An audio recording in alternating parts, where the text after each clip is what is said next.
The Alpha King stood before 300 witnesses and destroyed the one woman who could have saved him. I, Roderick Hale, reject you. 5 words. That's all it took to shatter a kingdom's future.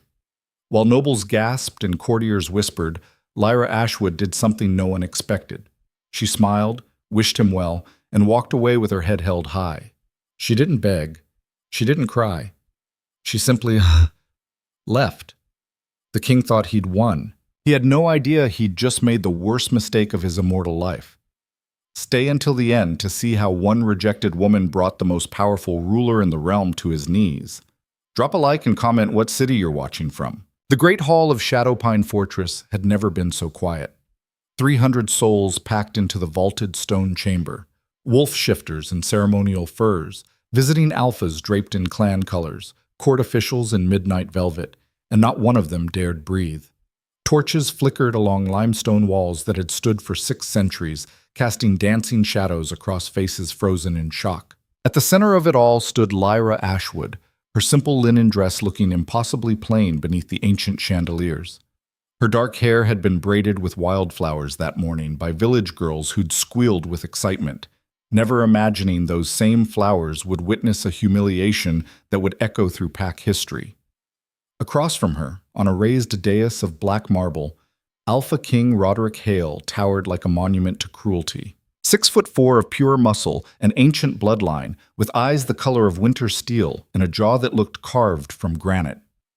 He wore the ceremonial armor of his ancestors, black leather etched with silver wolves, and the crown of twisted iron that had rested on Hale heads for generations. He looked every inch a king. He sounded like a stranger.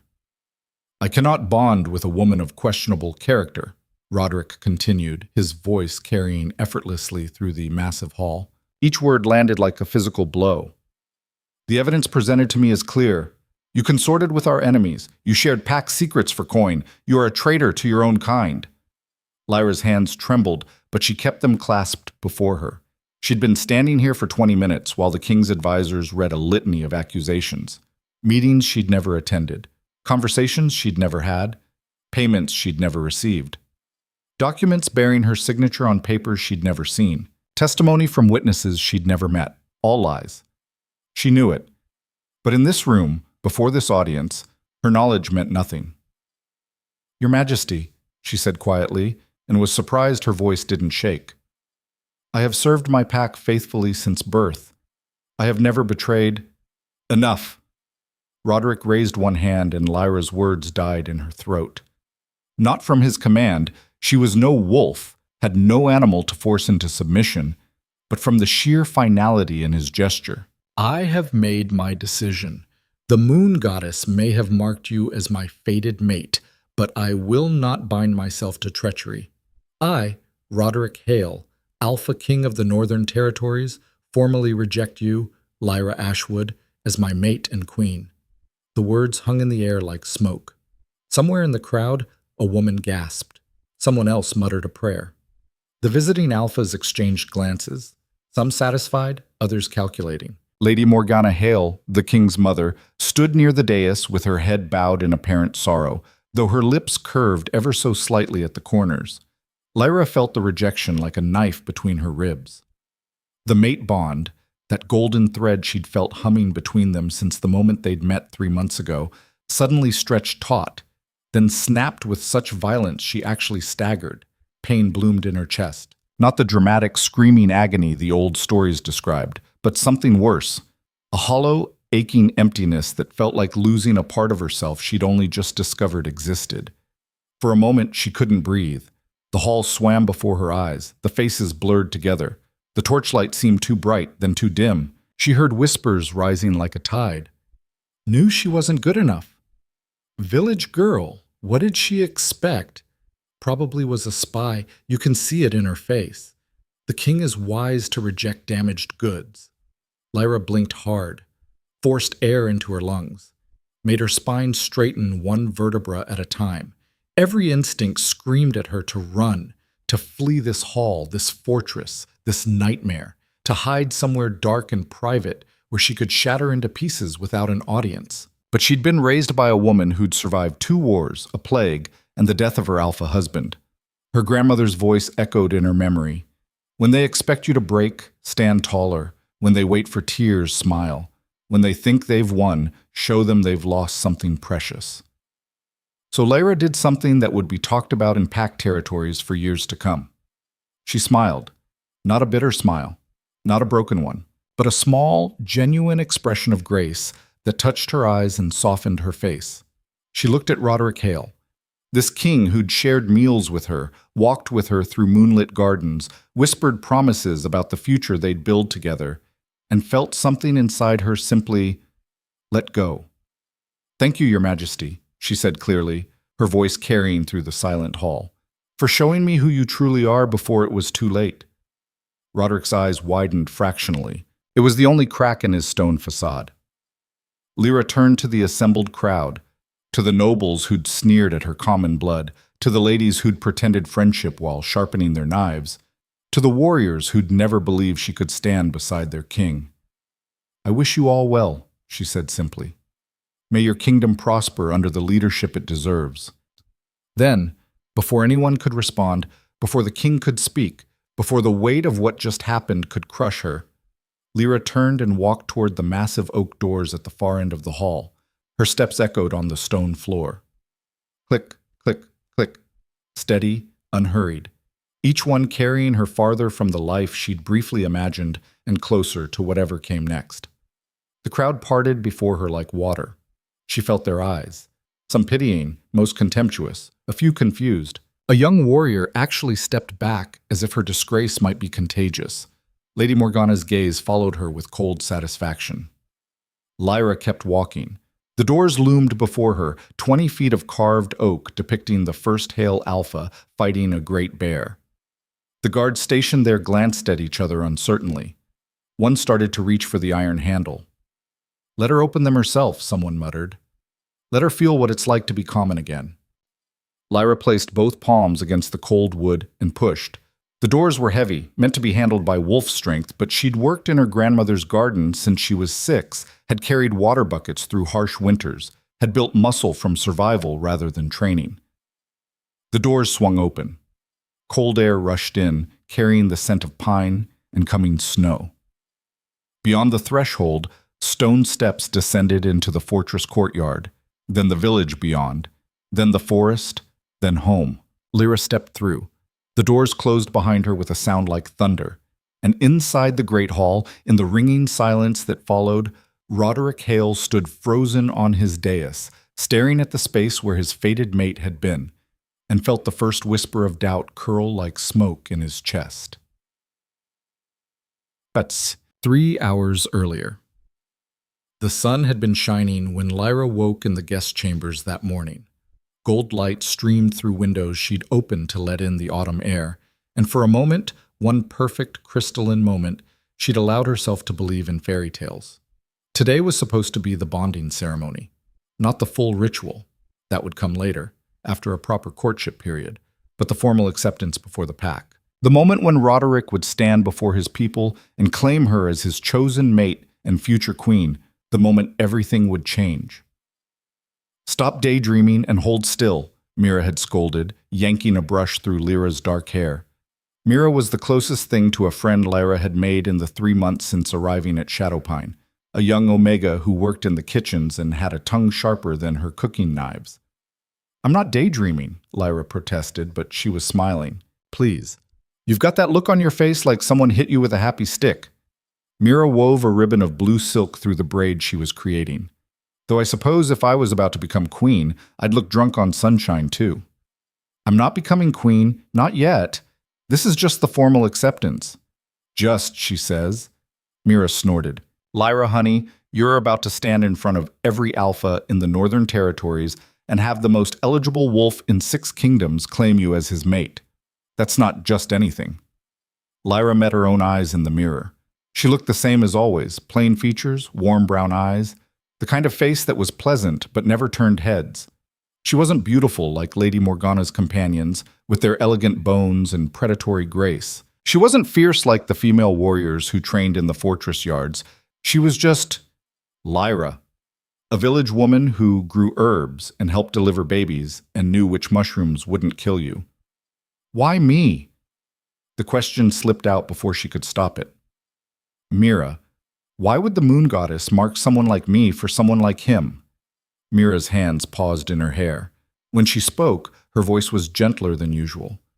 Maybe because the kingdom needs more than just another pretty wolf. Maybe it needs someone who knows what it's like to go hungry, someone who understands what life is like beyond these stone walls. Or maybe it's a mistake. It's not a mistake. I've seen the way he looks at you. Lyra had seen it too.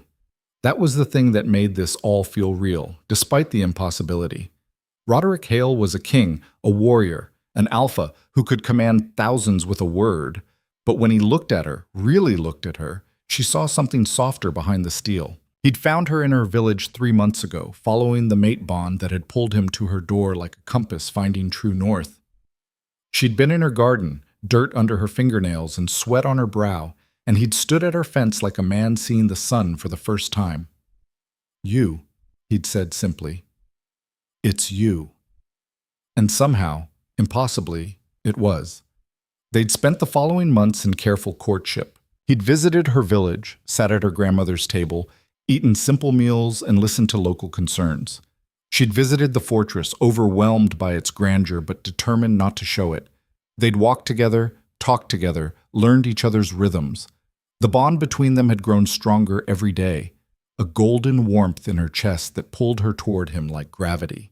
He'd been patient, careful, clearly fighting his instincts to claim her immediately. She'd appreciated that restraint, even as part of her longed to close the distance between them. There, Mira announced, stepping back. You look like a queen. Lyra studied her reflection. The blue dress wasn't fancy by court standards. She'd refused anything too elaborate, but it was beautiful in its simplicity. The wildflowers woven through her hair added color. She looked hopeful. Thank you, she said softly. A knock sounded at the door. One of the court pages entered, a boy of perhaps 14 who couldn't quite meet her eyes. Miss Ashwood, he said formally, the king requests your presence in his study before the ceremony. He says it's urgent. Lyra's stomach fluttered. Is something wrong? I don't know, miss. I was just told to fetch you. Mira squeezed her shoulder. Probably just pre-ceremony jitters. Maybe he wants to give you a gift or something romantic like that. But when Lyra entered Roderick's study 10 minutes later, there was nothing romantic about the scene that greeted her. The king stood behind his massive oak desk, still dressed in casual leathers rather than his ceremonial armor.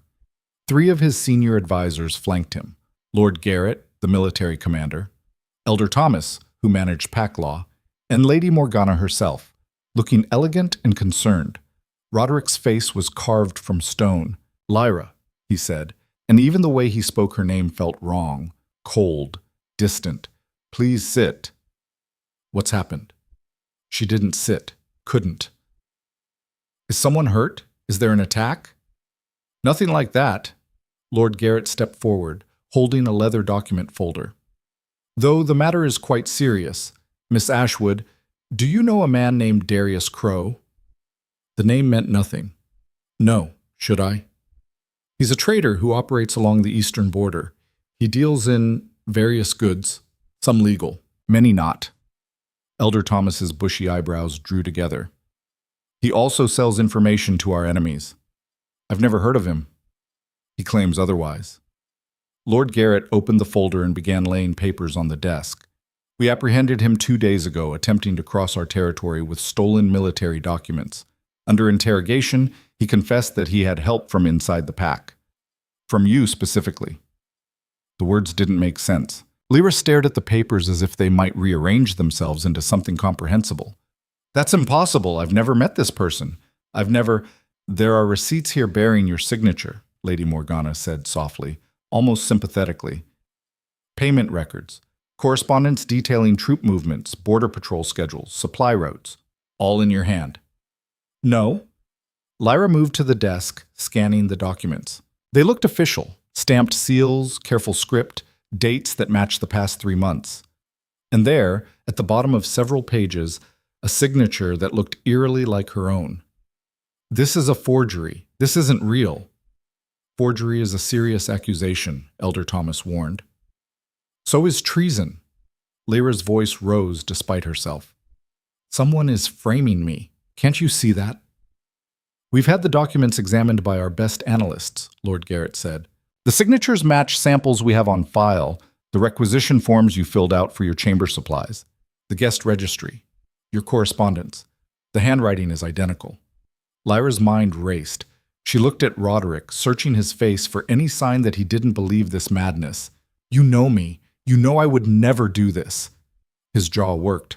For a moment she thought she saw doubt in his eyes. Hope flickered in her chest. But then Lady Morgana spoke again. Roderick, darling, I know this is difficult. She moved to her son's side, placing a gentle hand on his arm. We all hoped there was some mistake. But you have to think of the kingdom, of the pack. We're in delicate negotiations with 3 neighboring territories. If word spreads that the king's chosen mate is compromised— I'm not compromised, Lyra turned to Lady Morgana. This is a lie. Someone wants to destroy this bonding. Why would I betray the pack I'm about to become part of? Gold is a powerful motivator, Lord Garrett said flatly. The traitor claims he paid you quite well. I don't want gold. I don't want anything except— Lyra bit off the words. Except him. Except the life they were supposed to build. Except the future that had seemed so bright just an hour ago. Roderick finally spoke. Leave us. All of you. The advisors exchanged glances but obeyed. Lady Morgana lingered at the door, her expression radiating maternal concern, before finally departing. When they were alone, the silence felt suffocating. Roderick, please, Lyra whispered. Look at me. Really look at me. Do you truly believe I'm capable of treason? He did look at her then, and the pain in his eyes nearly broke her. I don't want to believe it. Then don't. But the evidence can be manufactured. People can lie. But the mate bond— She pressed a hand to her chest, over her heart, where that golden thread hummed between them. That's real. What we've built is real. You know me. I thought I did. His voice roughened. 3 months, Lyra. We've known each other for 3 months. Do I really know who you are? The words landed like a slap. I've opened my entire life to you, she said, fighting to keep her voice steady. You've met my neighbors, eaten at my table, walked through my village. I've answered every question you've asked. I've shown you everything I am, or everything you wanted me to see. That's not fair. None of this is fair. Roderick's control cracked. He slammed a hand on the desk, making the papers jump. Do you think I want this? Do you think I want to question everything we've built? I have 300 people waiting in that hall, Lyra, visiting alphas, allied packs, my own court, all expecting me to claim you as my mate. And I have evidence that says you've been betraying us since the moment we met. Evidence that's been fabricated. By who? To what end? I don't know, Lyra's voice broke. But someone clearly doesn't want this bonding to happen. Someone powerful enough to forge documents and plant false testimony. Can't you see? What I see, Roderick interrupted, his voice dropping to something cold and final, is a king who has a choice to make. Trust 3 months of feeling, or trust the judgment of advisors who have served my family for decades. Trust my heart, or trust my head. And your heart doesn't matter? My heart isn't what rules a kingdom. There it was, the truth beneath all the accusations and evidence. Roderick Hale was a king first, a man second, and kings didn't get to choose love over duty. Lyra felt something inside her begin to crack, but she forced herself to stand straight. So you're going to reject me. The bonding ceremony is in 2 hours. The hall is already filling. If I cancel, I'll look weak. If I proceed while under suspicion, I'll look foolish. He drew a breath. There's only one way to handle this that preserves the kingdom's strength. A public rejection, Lyra's voice sounded hollow, even to her own ears. You're going to humiliate me in front of everyone. I'm going to do what I must. She wanted to scream, wanted to rage and throw things and demand he fight for her the way she was willing to fight for him. But she could see the decision already made in his eyes, could feel the mate bond stretching thin between them. So instead, she asked the only question that mattered.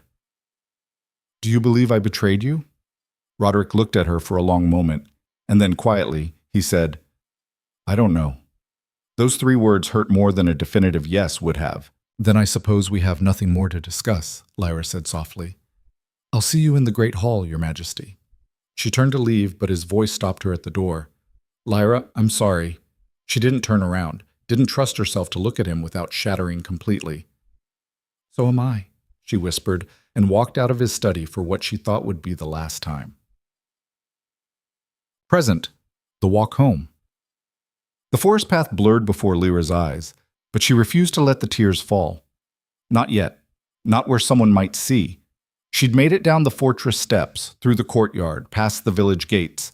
Guards had watched her pass with expressions ranging from pity to satisfaction. Villagers had whispered behind hands. A few had actually laughed. The humiliation should have broken her. The pain of the severed mate bond certainly tried. Every step sent a fresh wave of hollow aching through her chest, like something vital had been scooped out and replaced with ice. But Lyra kept walking. Her village lay 12 miles south through dense forest. She'd made the journey dozens of times during the courtship, usually in a carriage provided by the king. Now she walked it alone in her blue ceremony dress, wildflowers still woven through her hair like a mockery of what this day was supposed to be. The sun was setting by the time she finally saw the familiar silhouette of home. A collection of perhaps 60 buildings clustered around a central square, smoke rising from chimneys, fields stretching beyond in neat rows. Ashwood Village, named for her family line going back generations, though there was nothing noble about them, just survivors. Mrs. Kellen was drawing water from the well when Lyra emerged from the tree line. The older woman's eyes went wide, and her bucket clattered against the stone. Lyra! Oh, sweet girl, we heard rumors, but we didn't believe— She rushed over, taking in the dress, the flowers, the exhaustion written across Lyra's face. What happened? He rejected me. The words tasted like ash. In front of everyone, it's over. But why? The king seemed so certain. It doesn't matter why. Lyra gently extracted herself from Mrs. Kellen's grip. I just need to go home, please. She didn't wait for a response. Couldn't bear the pity she saw gathering in the woman's eyes. She walked through the village square, past cottages where families were sitting down to dinner, past the forge where iron rang against iron, past the small temple where she'd prayed to the moon goddess just last week. Her grandmother's cottage stood at the far edge of the village, backed up against the forest. It was small, 2 rooms, a stone hearth, a garden that was more medicinal herbs than flowers, but it had been home for all 24 years of Lyra's life. She pushed open the door. The interior was dark and quiet. No smoke from the hearth, no candles lit, no sign of life. Which made sense because her grandmother Eliza had died 6 months ago, leaving Lyra the cottage and everything in it. Leaving Lyra alone. The reality hit her all at once. She was alone. Truly, completely alone. No mate. No family. No future that looked anything like what she'd imagined that morning. Lyra closed the door, pressed her back against it, and finally, let herself break. The sobs came from somewhere deep and primal. She slid down to the floor, still wearing the dress meant for her bonding ceremony, and cried until there was nothing left.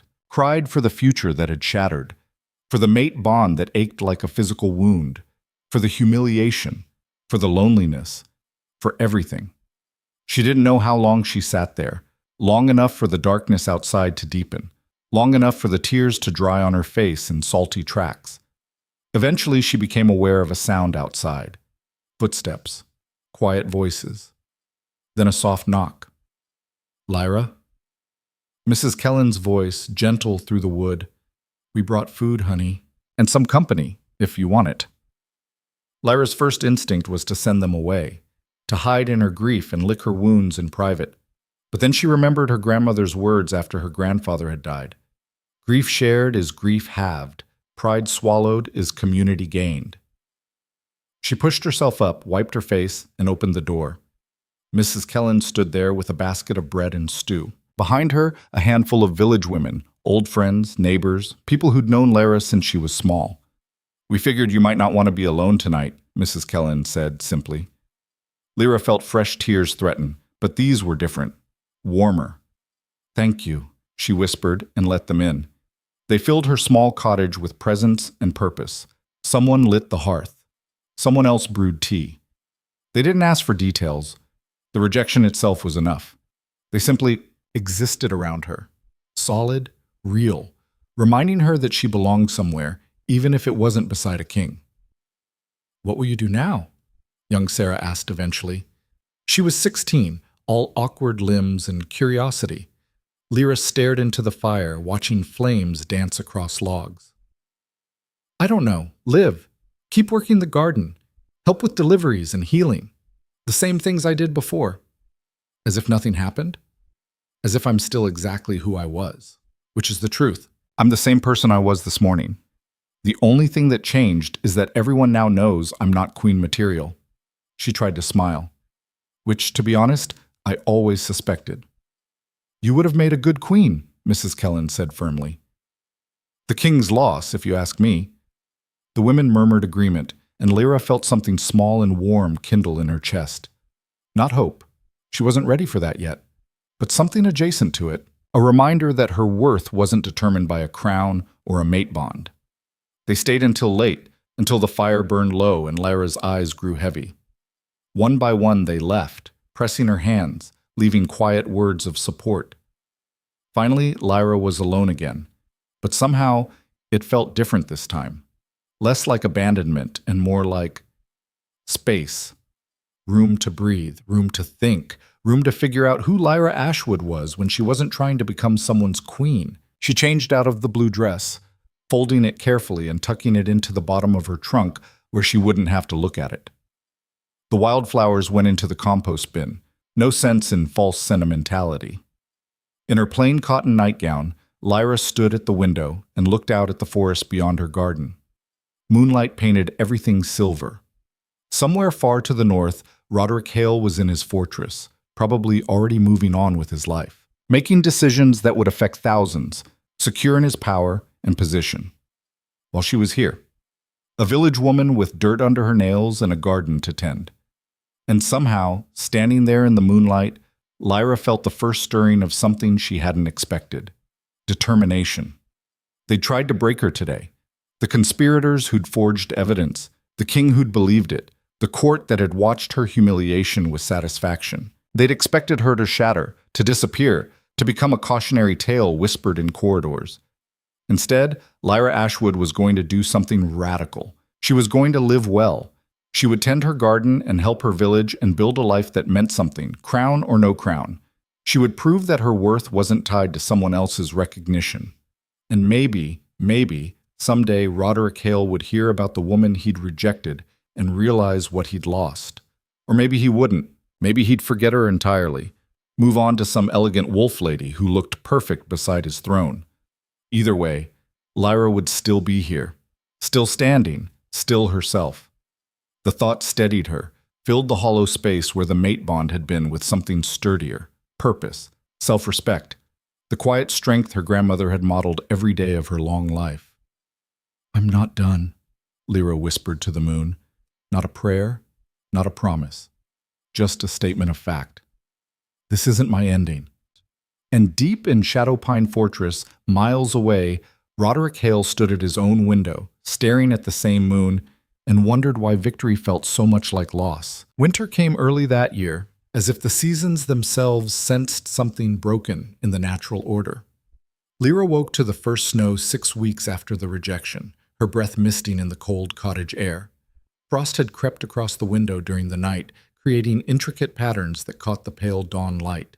Beautiful, but deadly for the late harvest crops still in the ground. She dressed quickly in layers, wool leggings, a thick tunic, her grandmother's old fur-lined cloak, and headed into the garden. The frost had claimed her remaining squash and the last of the root vegetables. She'd need to salvage what she could before the freeze went deeper. Her hands were numb and dirty by the time Mrs. Kellen appeared at the garden fence, worry creasing her weathered face. "Raiders hit the Morrison farm last night," she said without preamble. Took half their winter stores and killed 3 chickens just for sport. Left a message carved into the barn door. The North remembers its traitors. Lyra's stomach dropped. They think the Morrisons, they think anyone associated with you might be involved in whatever conspiracy the king's court announced. Mrs. Kellen's voice was tight. Word spread about your rejection, about the accusations. People are scared, Lyra. They're angry, and anger needs a target. I didn't betray anyone. Those documents were forged. I know that. You know that. But frightened people don't care about truth. They care about having someone to blame. The older woman glanced over her shoulder, then lowered her voice. There's talk of asking you to leave the village. For everyone's safety. The words hit like a physical blow. This is my home. My family built this village, which is the only reason it's still just talk.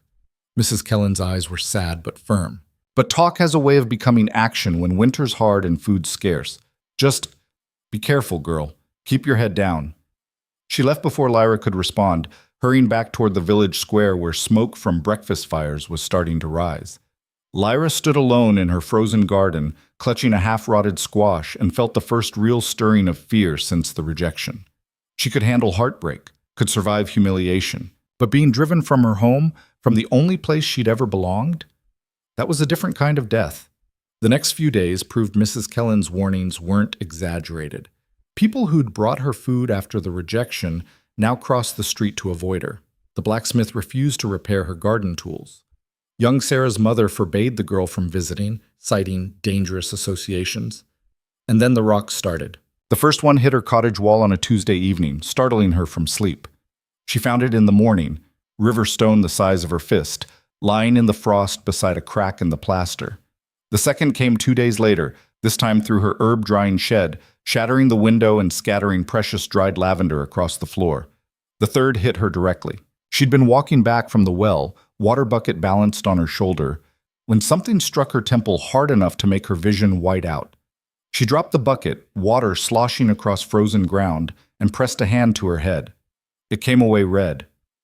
3 teenage boys stood at the edge of the square, one still holding a rock. When their eyes met, he didn't look away, just smiled, cold and mean. "Traitor," he called out. "Go back to wherever the king's enemies sent you from." People watched from windows and doorways. No one intervened. Lyra picked up her bucket with shaking hands, water mixing with blood dripping down her face, and walked home. She didn't run, didn't give them the satisfaction, but once inside she barred the door and sank down against it, pressing a cloth to the gash on her temple. This was her home. These were her people, and they were turning on her like wolves on wounded prey.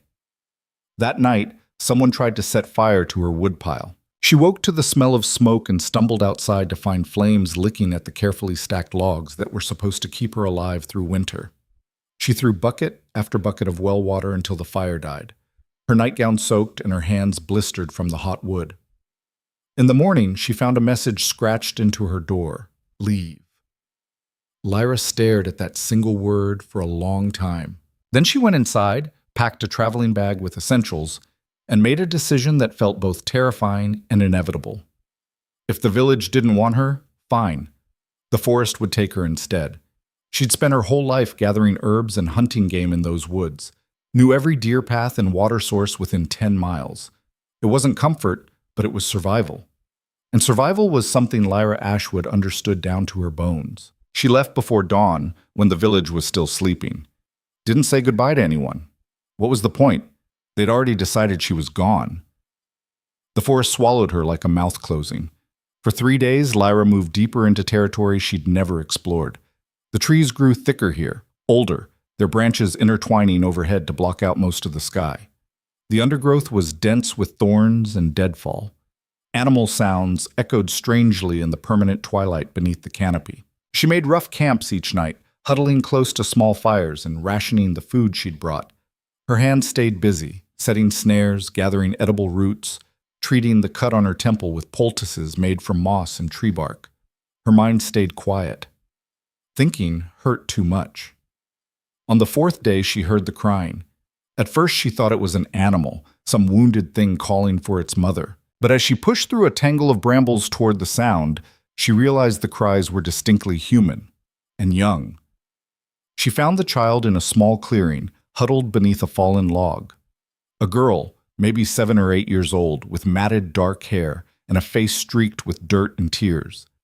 She wore the remnants of a simple dress, torn and filthy, and her feet were bare despite the freezing ground. When she saw Lyra, she scrambled backward with a small, terrified sound. Easy, Lyra said softly, crouching down to make herself smaller. I'm not going to hurt you. Are you alone out here? The girl stared at her with huge dark eyes, but didn't speak. My name is Lyra. What's yours? Nothing. Just those eyes, watching her like a wild thing ready to bolt. Lyra tried a different approach. She slowly reached into her pack and pulled out a piece of dried meat. Hungry? The girl's gaze locked onto the food. She was clearly starving. Lyra could see ribs through the torn dress, could hear the wheeze in each breath. She held out the meat. Here, take it. For a long moment, nothing happened. Then the girl darted forward, snatched the food, and retreated back under the log to devour it like she hadn't eaten in days, which, given her condition, was probably accurate. Lyra waited until she'd finished. There's more if you want it, and I have a fire not far from here. It's warm. The girl didn't move. Will you tell me your name? Finally, in a voice barely above a whisper. Wren. Hello, Wren. Can you tell me how you got out here alone? The girl's eyes filled with fresh tears. The bad men came. They hurt everyone. Mama told me to run and hide, so I did.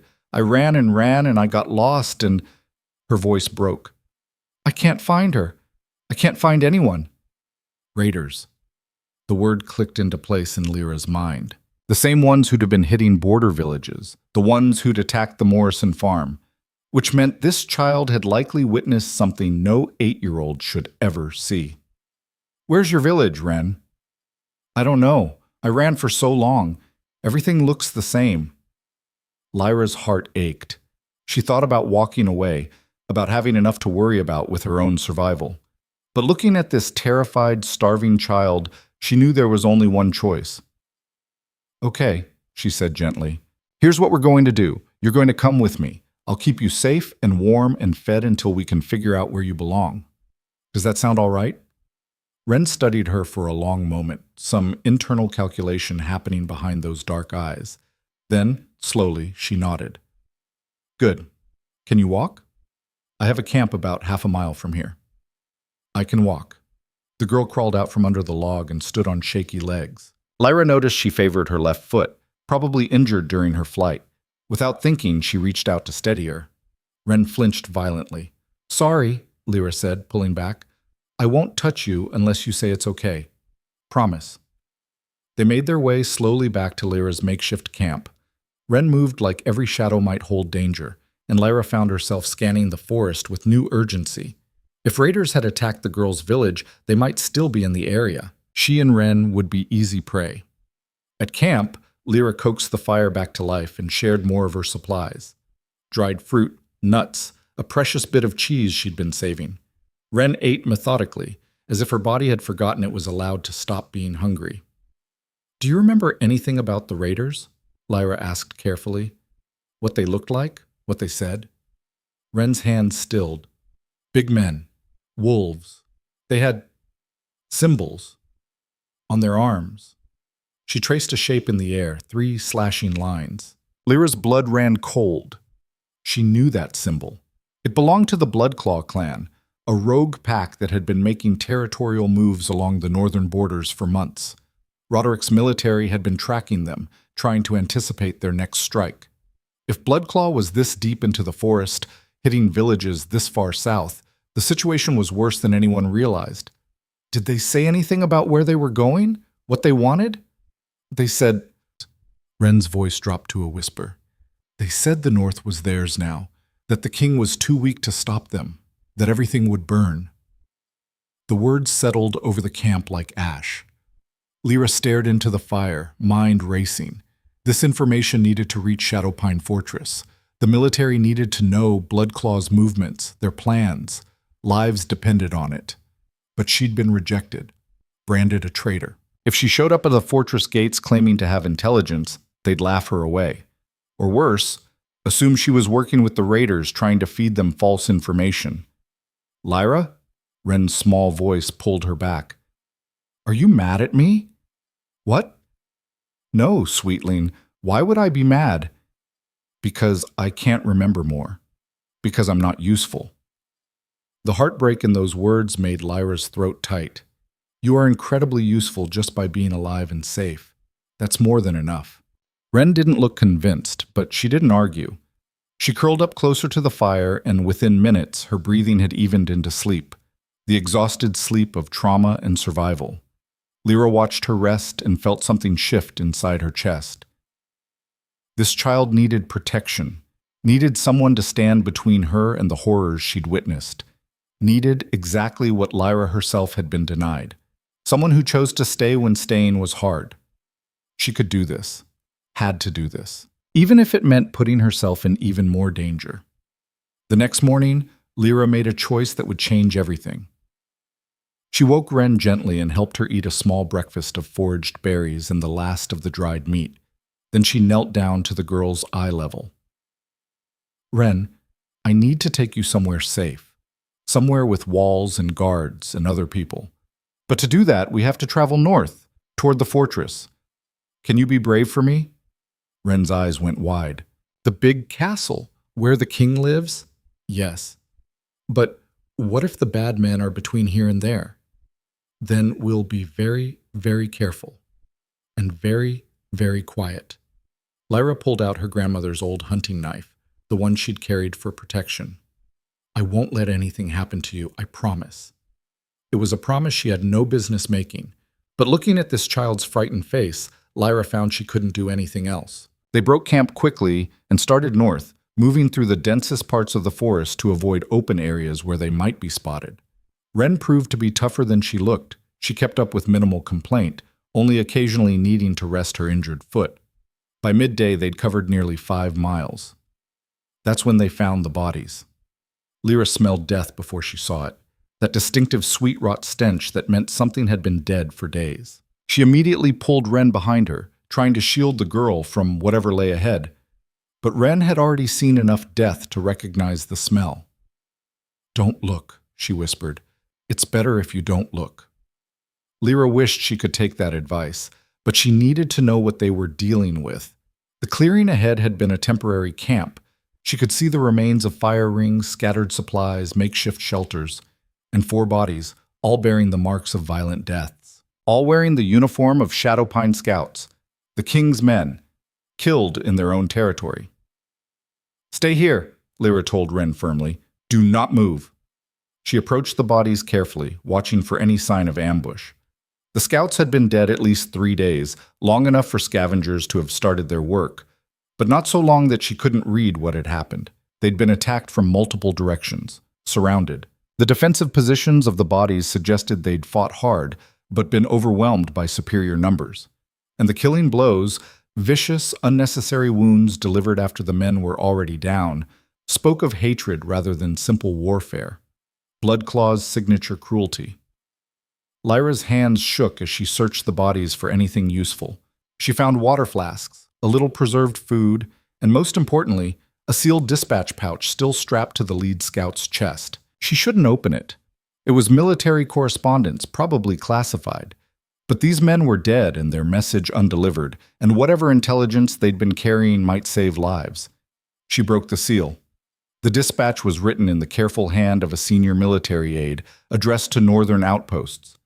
It detailed troop movements, supply routes, and, her heart stopped, mentioned concerns about a possible traitor in the court feeding information to enemy forces. Investigation ongoing, the dispatch read.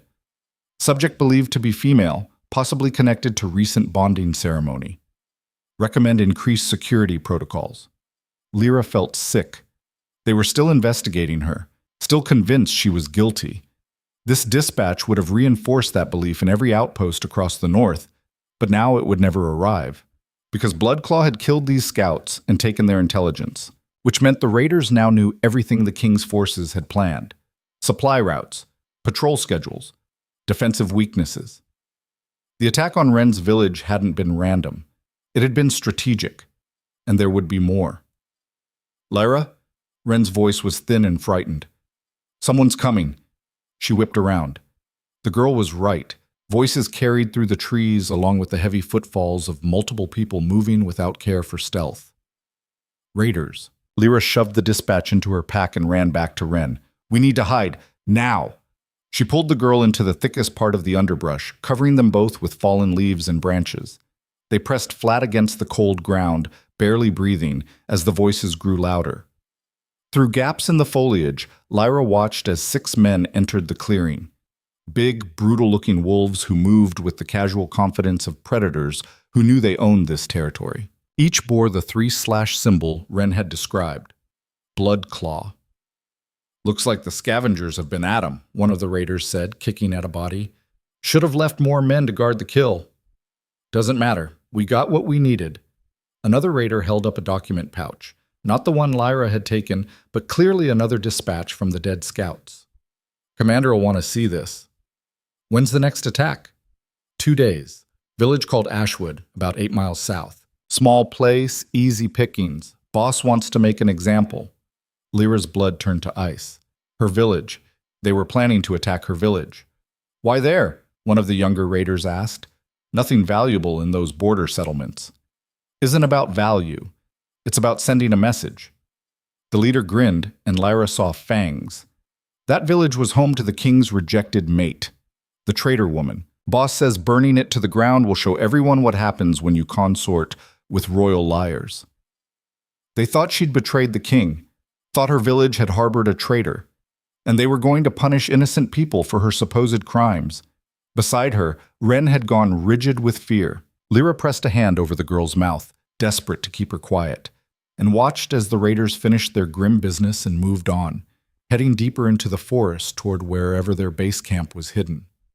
When the sounds had faded completely, Lyra finally let herself breathe. 2 days. She had 2 days to warn her village and somehow convince them to evacuate or defend themselves against a raider pack that had already killed trained scouts. And she'd have to do it while being blamed for bringing that danger to their doorstep in the first place.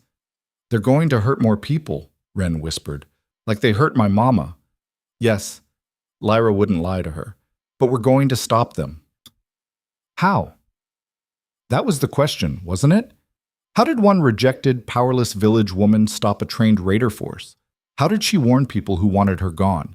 How did she save a community that had already turned its back on her? She didn't know, but sitting here and doing nothing wasn't an option. Lyra pulled Ren to her feet. "Change of plans. We're not going to the fortress. Not yet." "Where are we going?" "Home." Lyra shouldered her pack, the stolen dispatch still tucked inside. "We're going home, and we're going to save everyone we can." Even if it killed her. The journey back to Ashwood Village took a day and a half of hard travel. Lyra pushed them both relentlessly, stopping only when Ren's injured foot absolutely required rest. They moved through the night using moonlight, ate on the move, and spoke in whispers when they spoke at all. Ren never complained, just kept pace with grim determination, as if she understood the stakes. They reached the village outskirts at dusk on the second day, exactly when the raiders would be preparing to move. Smoke rose from evening fires. Lyra could hear normal sounds of village life, children playing, someone chopping wood, the distant clang of the blacksmith's hammer. They had no idea what was coming. Lyra left Ren hidden in the tree line with strict instructions not to move, then approached the village square. Her heart hammered against her ribs. These people had thrown rocks at her, had driven her away, had branded her a traitor without evidence, but they were still her people. She stepped into the square just as the sun touched the horizon, painting everything gold and red. Conversations died. People stopped mid-step, staring at her like a ghost had materialized. Tom Brennan, the village headman, stood near the well. His face darkened when he saw her. "You've got some nerve showing your face here, girl," he called out, "after what you brought down on us." "I know you don't want to see me," Lyra said, raising her voice so everyone could hear. "I know you blame me for the raiders' attention, and I know you think I'm a traitor." "Aren't you?" someone shouted from a doorway. "No. The evidence against me was forged, but that doesn't matter right now." She took a breath. "What matters is that Bloodclaw raiders are planning to attack this village. Tonight, they're coming to make an example of you because I lived here." Silence. Then nervous laughter. "How convenient," Tom said coldly. "The disgraced traitor shows up with warnings of attacks, trying to trick us into running so you and your raider friends can loot our homes?" "I'm not working with them. I overheard them in the forest. They killed 4 of the king's scouts, and they're using the information they stole to—" "Lies!" A woman Lyra had known her whole life stepped forward, face twisted with anger. My son joined the fortress guard because of you. Because you made us think we were important enough to stand with the king, and then you betrayed us all. Others joined in, voices rising in a chorus of accusations and anger. Someone threw a stone. It missed, but the intent was clear. Lyra felt the situation spiraling out of control. She'd known they wouldn't trust her easily, but she'd underestimated how deep their anger ran. Please, she tried again. I know I can't prove what I'm saying, but if I'm wrong, the worst that happens is you spend one night being extra vigilant. If I'm right and you ignore me, we're done listening to traitors, Tom interrupted. You have until I count to 10 to get out of this village. Then we defend ourselves from you. You don't understand. 1. There are women and children here. 2. They will kill everyone. 3. Lyra looked around desperately, searching for any face that might show doubt, any person willing to listen. She found only anger and fear. Mrs. Kellen stood near her cottage, tears streaming down her weathered cheeks, but even she stayed silent. 4. There was nothing more she could do. They'd made their choice. Lyra turned and ran back toward the forest, Tom's counting following her like a curse. She found Wren exactly where she'd left her, pressed against a tree trunk with huge, frightened eyes. They didn't believe you, the girl said. It wasn't a question. No. Lyra's voice was hollow. They didn't. So everyone's going to die? Like my village? The question cut like a blade. Lyra knelt down, gripping Wren's small shoulders. No. I don't know how yet, but no. We're going to find another way. What way? And then, like lightning striking, Lyra knew exactly what she had to do. The one thing she'd been avoiding since the rejection. The one place she'd sworn never to return. She had to go to Shadowpine Fortress. Had to face Roderick Hale and his court, and everyone who'd witnessed her humiliation. Had to deliver intelligence from a dead scout's dispatch pouch and hope they listened before her village burned. Had to beg the man who rejected her to save the people who'd driven her away. We're going to the king, Lyra said quietly, and we're going to make him listen. Wren's eyes went wide. But you said he didn't believe you before. Why would he believe you now? Because I have proof. Lyra pulled out the dispatch pouch. And because even if he hates me, even if his whole court thinks I'm a traitor, he's still the king, and kings protect their people. She hoped that was true. She had to believe it was true, because if Roderick Hale had become so consumed by suspicion that he'd let innocent villages burn rather than trust his rejected mate's warning, then the kingdom was already lost. Lyra stood, pulling Wren with her. Can you run? Really run? The girl nodded, jaw set with determination. Then let's go. We have until moonrise to reach the fortress and convince a king who thinks I'm a traitor to save a village that wants me dead. They ran. They ran through darkness that seemed to swallow sound itself. Wren's small hand gripped tight in Lyra's as they crashed through underbrush and vaulted fallen logs. The girl's breathing came in ragged gasps, but she never asked to stop. Behind them, miles away now, Ashwood Village settled into evening routines with no idea that death was circling closer with every passing minute. Lyra's lungs burned. Her legs screamed. The cut on her temple had reopened, sending warm blood trickling down her face, but she didn't slow. Couldn't. The fortress was still 8 miles north, and moonrise would come whether they were ready or not. Lyra, Wren wheezed, stumbling over a root. I can't. Yes, you can. Lyra hauled her upright without breaking stride. You survived raiders. You survived days alone in the forest. You can survive this. The girl found her footing and pushed on, jaw clenched with fierce determination that reminded Lyra painfully of herself at that age, learning that survival meant doing the impossible because the alternative was death. They burst from the tree line onto the main road as the last light died. The fortress loomed ahead, a massive silhouette of stone and iron perched on the hillside like a sleeping predator. Torches burned along the walls, and Lyra could make out the shapes of guards patrolling the ramparts. The same fortress where she'd been rejected 6 weeks ago. Where 300 witnesses had watched her walk away in disgrace. Her feet wanted to stop. Her pride wanted to turn around.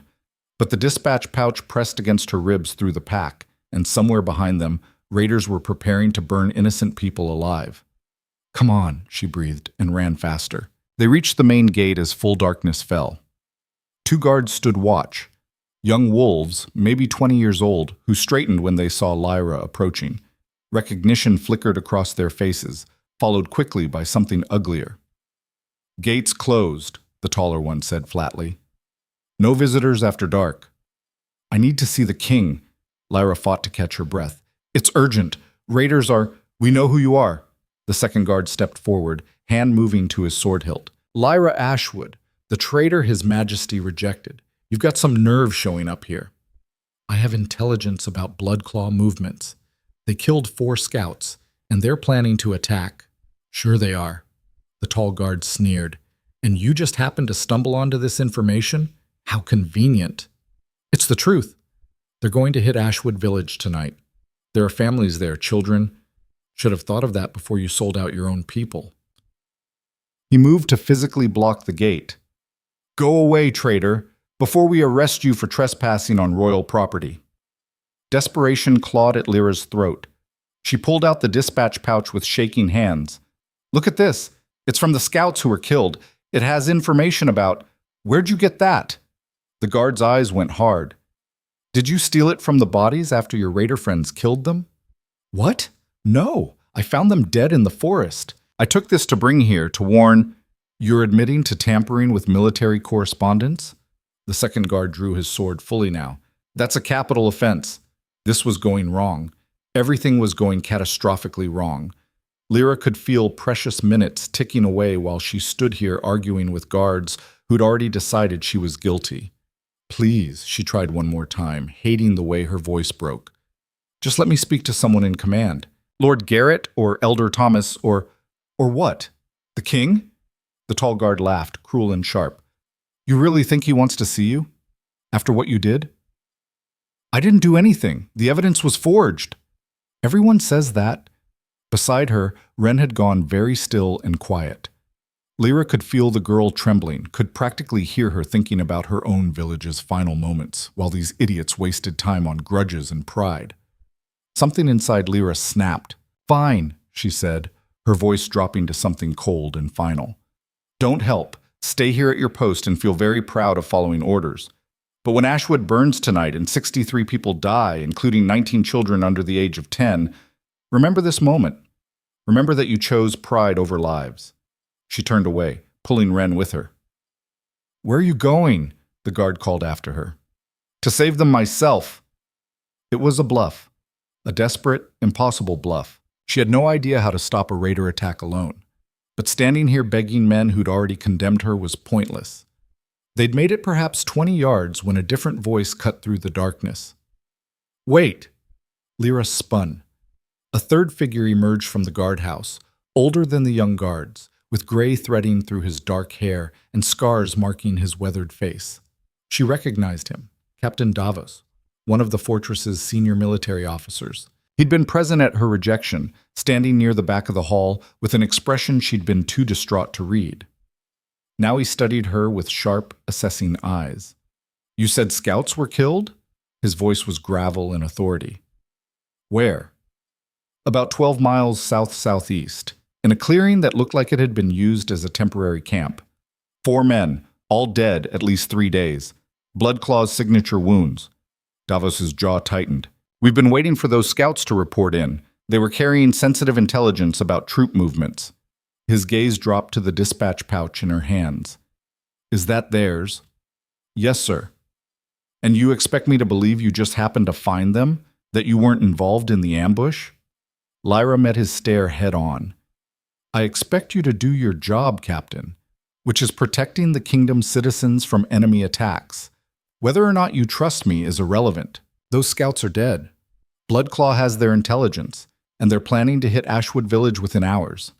You can arrest me after you save those people, if it makes you feel better." A long silence stretched between them. The young guards watched uncertainly. Wren pressed closer to Lyra's side. Finally, Davos said, "Inside. Both of you. Now." The young guards started to protest, but Davos silenced them with a look. He led Lyra and Wren through the gate and across the courtyard, past stables and armory buildings that Lyra remembered from her brief time here. Everything looked the same, but felt alien now. She was walking these stones as an enemy rather than a would-be queen. Davos brought them to a small guard station and gestured for them to sit. Ren immediately collapsed onto a bench, exhausted beyond words. Lyra remained standing, too wired to rest. "The dispatch pouch," Davos said, holding out his hand. Lyra hesitated. "Will you actually read it, or just use it as evidence against me?" "I'll read it.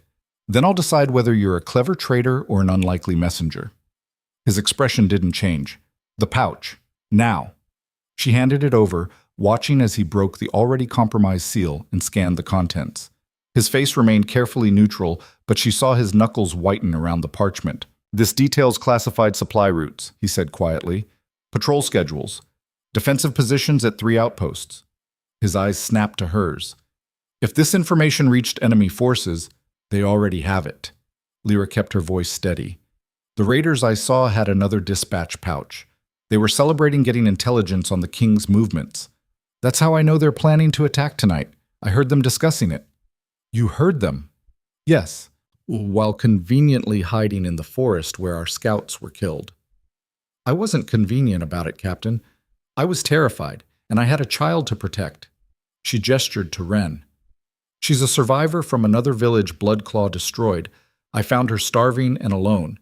Everything I've done since then has been about keeping her alive and warning anyone who'll listen that more attacks are coming." Davos looked at Ren properly for the first time. The girl stared back with huge haunted eyes that had seen too much death for someone so young. "What's your name, child?" "Ren." Her voice was barely a whisper. "In your village?" "I don't know what it was called. It's just gone now. The bad men with the marks on their arms came and everyone died except me because Mama told me to run." Something in Davos's expression shifted.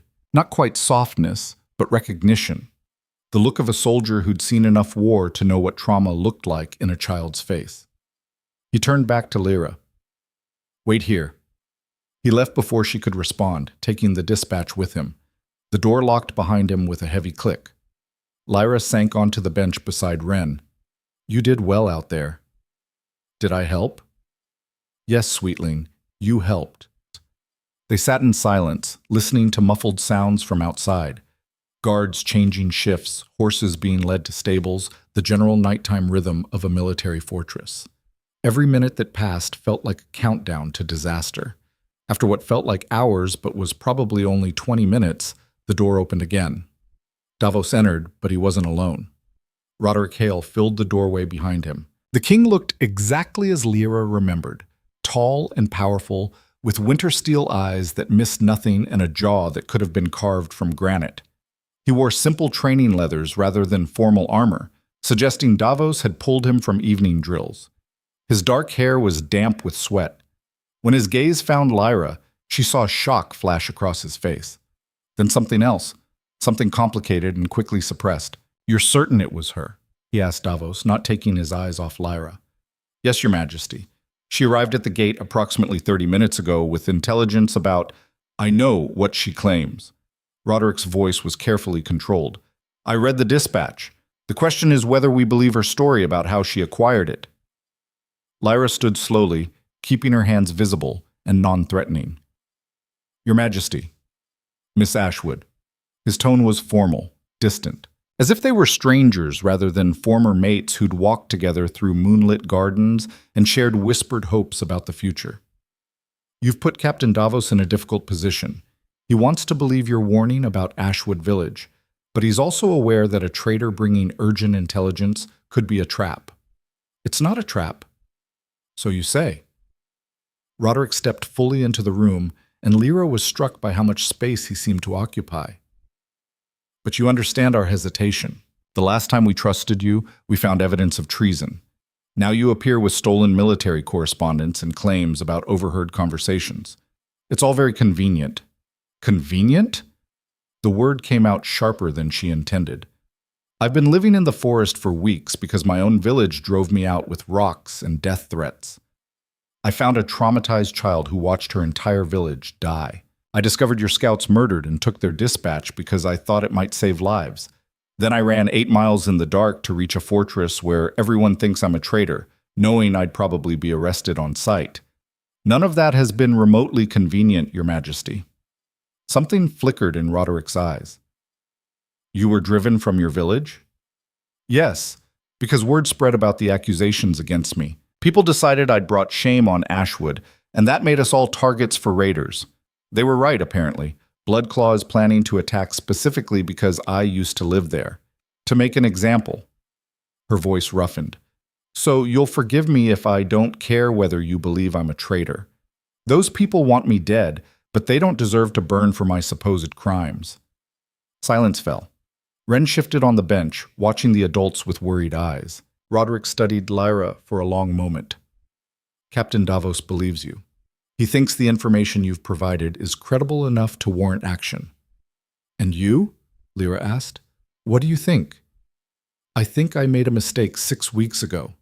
The words hit like a physical blow. Lyra's breath caught.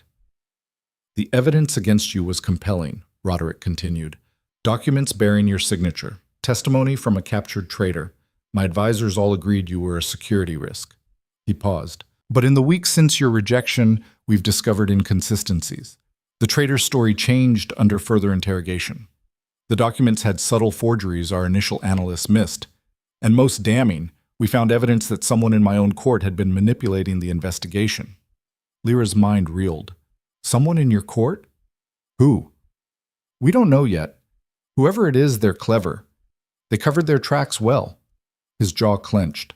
But it's becoming clear that you were framed, that I rejected my fated mate based on manufactured evidence.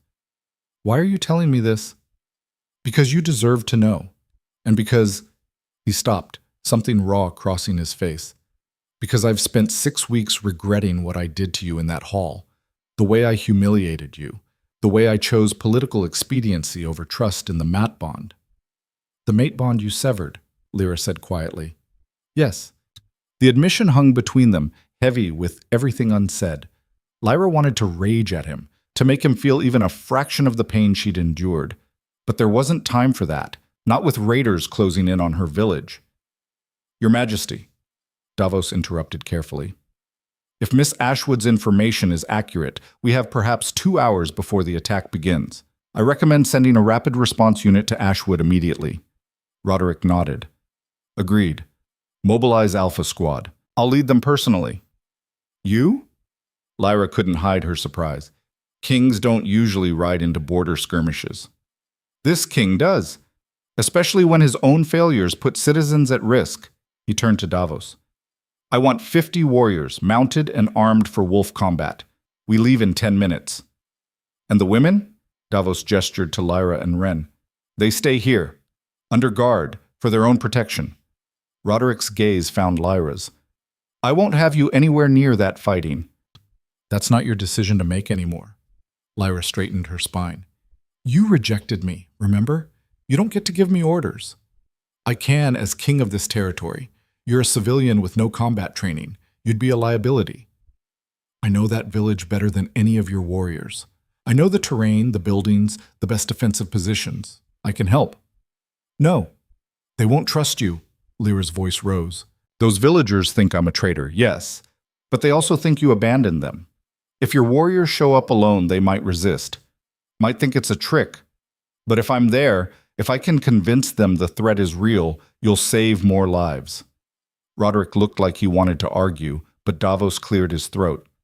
She has a point, Your Majesty. The border villages have grown skeptical of fortress authority. They might not cooperate with our forces. But if Miss Ashwood vouches for our intentions, fine, Roderick bit off the word. But you stay behind our lines. The moment fighting starts, you retreat to safety. Understood? And Wren? Lyra looked at the exhausted child. I won't leave her alone. We have staff who can... No. Wren's voice was small but firm. I stay with Lyra. Something in the girl's tone, the absolute certainty that separation meant abandonment, seemed to reach Roderick. His expression softened fractionally. She rides with the supply wagon, he said, well behind the combat units. You'll have guards assigned to keep her safe. It wasn't ideal, but it was better than leaving Wren locked in a fortress surrounded by strangers. Lyra nodded acceptance. 10 minutes, Roderick repeated to Davos, then strode from the room without another glance at Lyra. The captain lingered. For what it's worth, Miss Ashwood, I never believed you were a traitor. I've seen real traitors. They don't risk their lives to deliver warnings about villages that drove them away. Thank you, Captain. He left, already shouting orders into the courtyard. Lyra sank back onto the bench, shaking with delayed adrenaline. Wren immediately pressed against her side. Is the king going to save everyone? The girl asked. I hope so, sweetling. I really hope so. What she didn't say, what she couldn't say to a child who'd already lost so much, was that hope wasn't enough. They were racing against time with incomplete information, trusting that raiders would stick to plans overheard in a forest clearing. If Lyra was wrong about the timing, they'd arrive too late. If she was wrong about the target, they'd waste resources on a false alarm. And if someone in the king's court really had orchestrated her rejection, that same someone might have ways of sabotaging this rescue effort. Too many variables, too much uncertainty. But they had to try. 10 minutes later, Lyra and Wren stood in the fortress courtyard watching 50 warriors prepare for battle. Horses stamped and snorted, their breath misting in the cold night air. Men checked weapons and armor with the efficient movements of soldiers who'd trained for exactly this scenario. Roderick moved among them, radiating command and confidence. When he shifted to his wolf form to lead the run, Lyra's breath caught despite herself. She'd never seen him transform before. The change was fluid and powerful. Human King becoming something primal and magnificent. His wolf was massive, easily twice the size of a normal alpha, with fur the color of midnight and those same steel-colored eyes. Ancient, dangerous, beautiful. The mate bond she'd thought severed twinged painfully in her chest.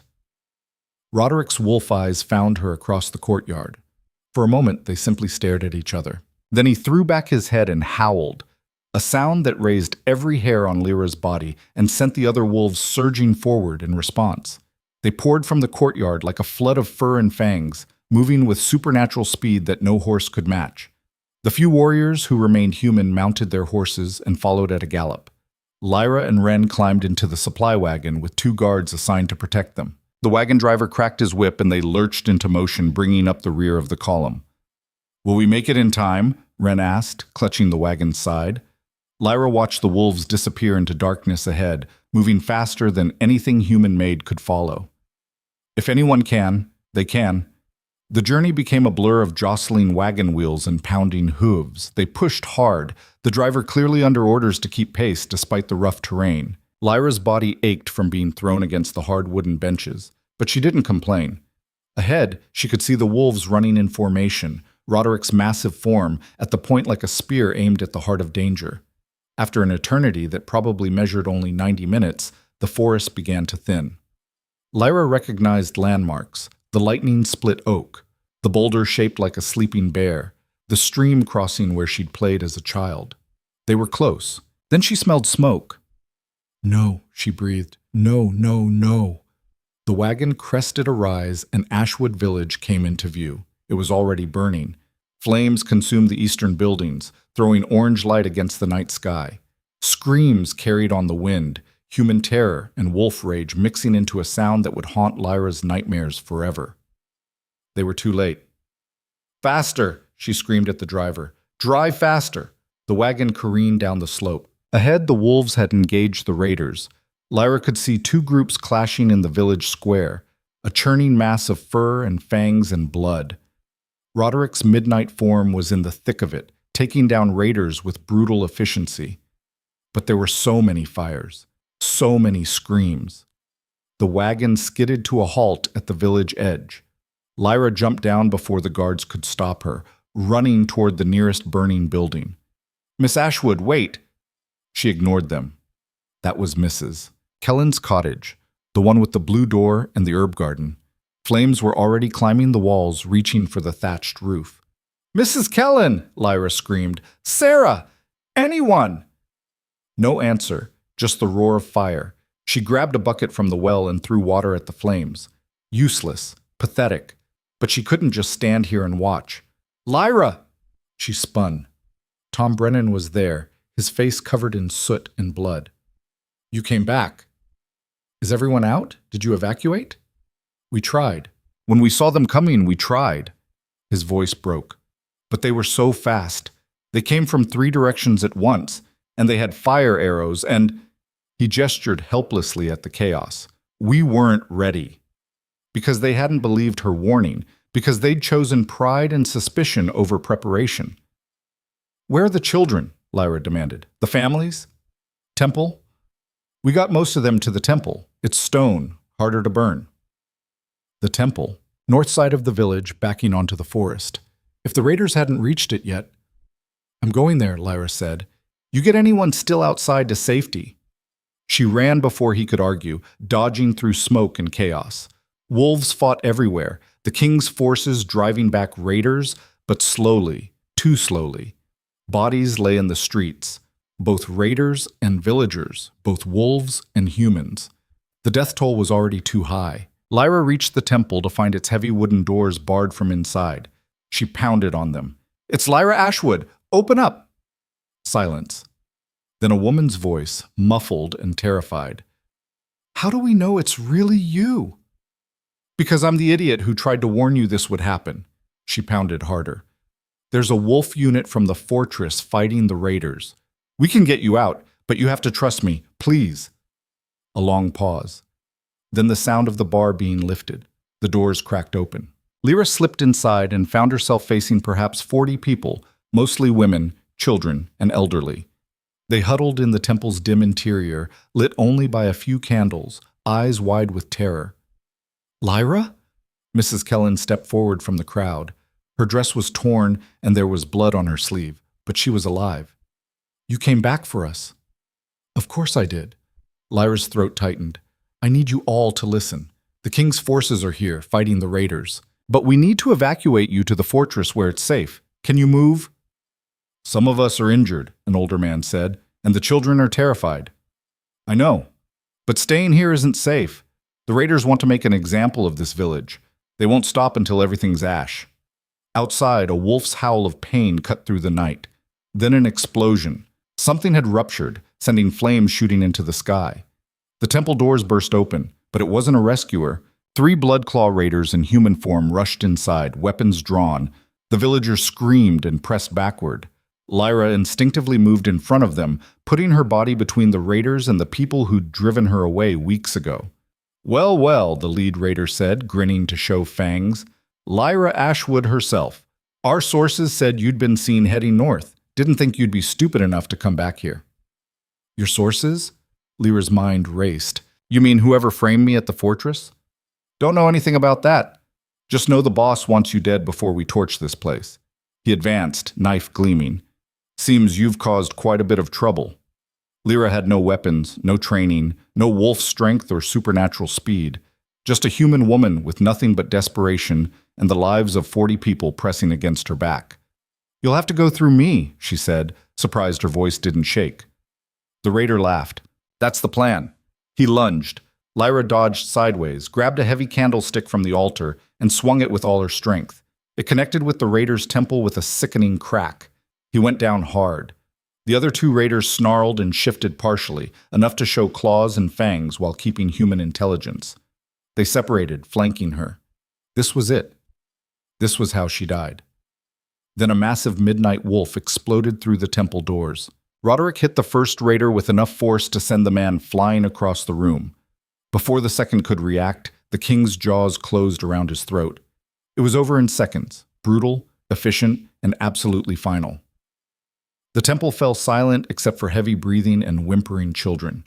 Roderick shifted back to human form, naked and covered in blood that wasn't all his own. His eyes found Lyra's.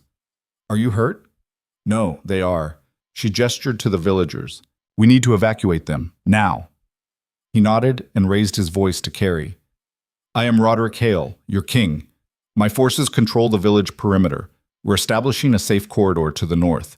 Everyone who can walk, move now. Those who can't, my warriors will carry you. Do not stop. Do not look back. Move. The authority in his voice got people moving despite their fear. Warriors in human form appeared at the doors, helping the injured and elderly. Mrs. Kellen grabbed Lyra's hand as she passed. Thank you, she whispered. I'm sorry we didn't listen. Lyra squeezed back. Just live.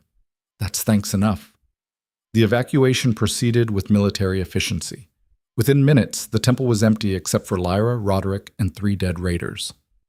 "Your village fought well," Roderick said quietly, watching the last villagers disappear into the night. "But we lost people. 6 villagers dead, 3 of my warriors, and at least a dozen injured." 6 dead. People Lyra had known her whole life, gone because she hadn't been able to convince them in time.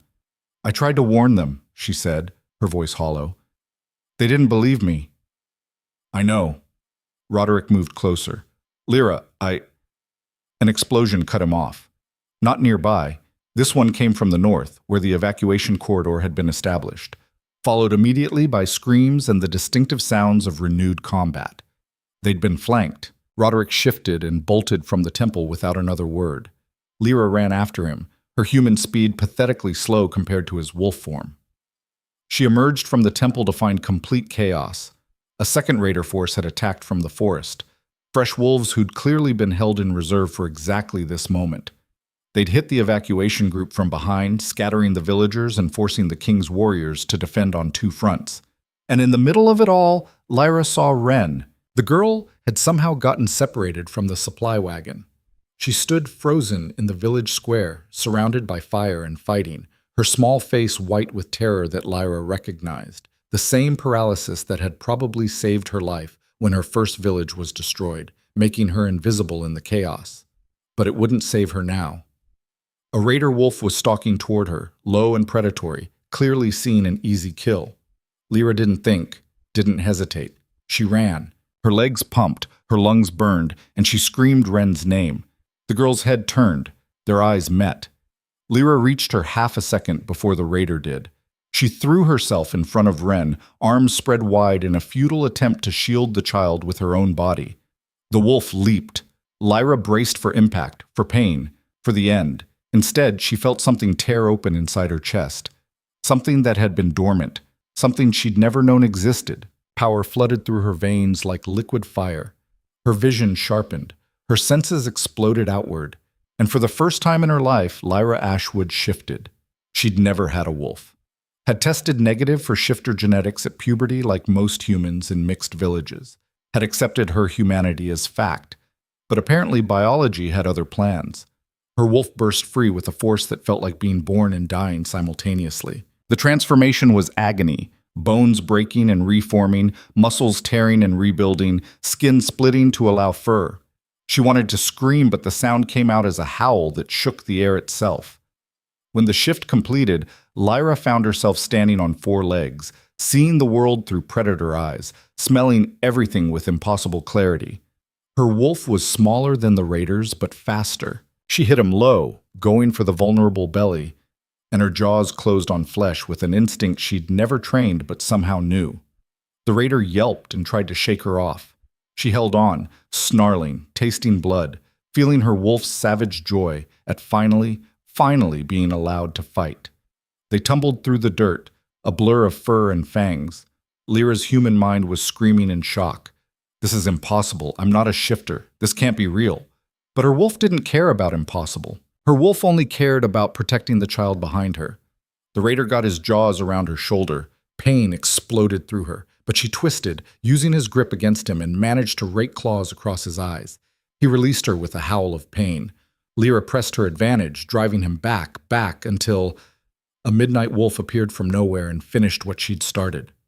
Roderick's jaws closed around the raider's neck and ended him in one brutal motion. Then the king's wolf turned to Lyra, and even in animal form she could see the absolute shock in his eyes. She'd just shifted. In the middle of battle. At 24 years old, years passed when dormant shifters usually manifested. It was impossible. It had happened anyway. Before either of them could process it, a scream cut through the combat sounds. Not the random screams of battle, but something specific and terrified. "Wren!" Lyra spun. The girl was gone. No, not gone. Being dragged toward the forest by a human-form raider who'd clearly decided a hostage was more valuable than a kill. Lyra didn't hesitate. She launched herself after them, her new wolf body responding to pure instinct. Fast. She was so much faster than she'd ever been human, but not fast enough.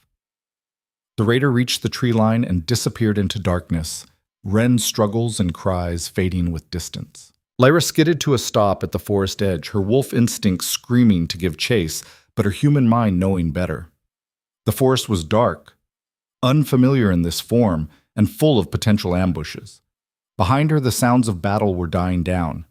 The king's forces had won, driving off or killing the remaining raiders.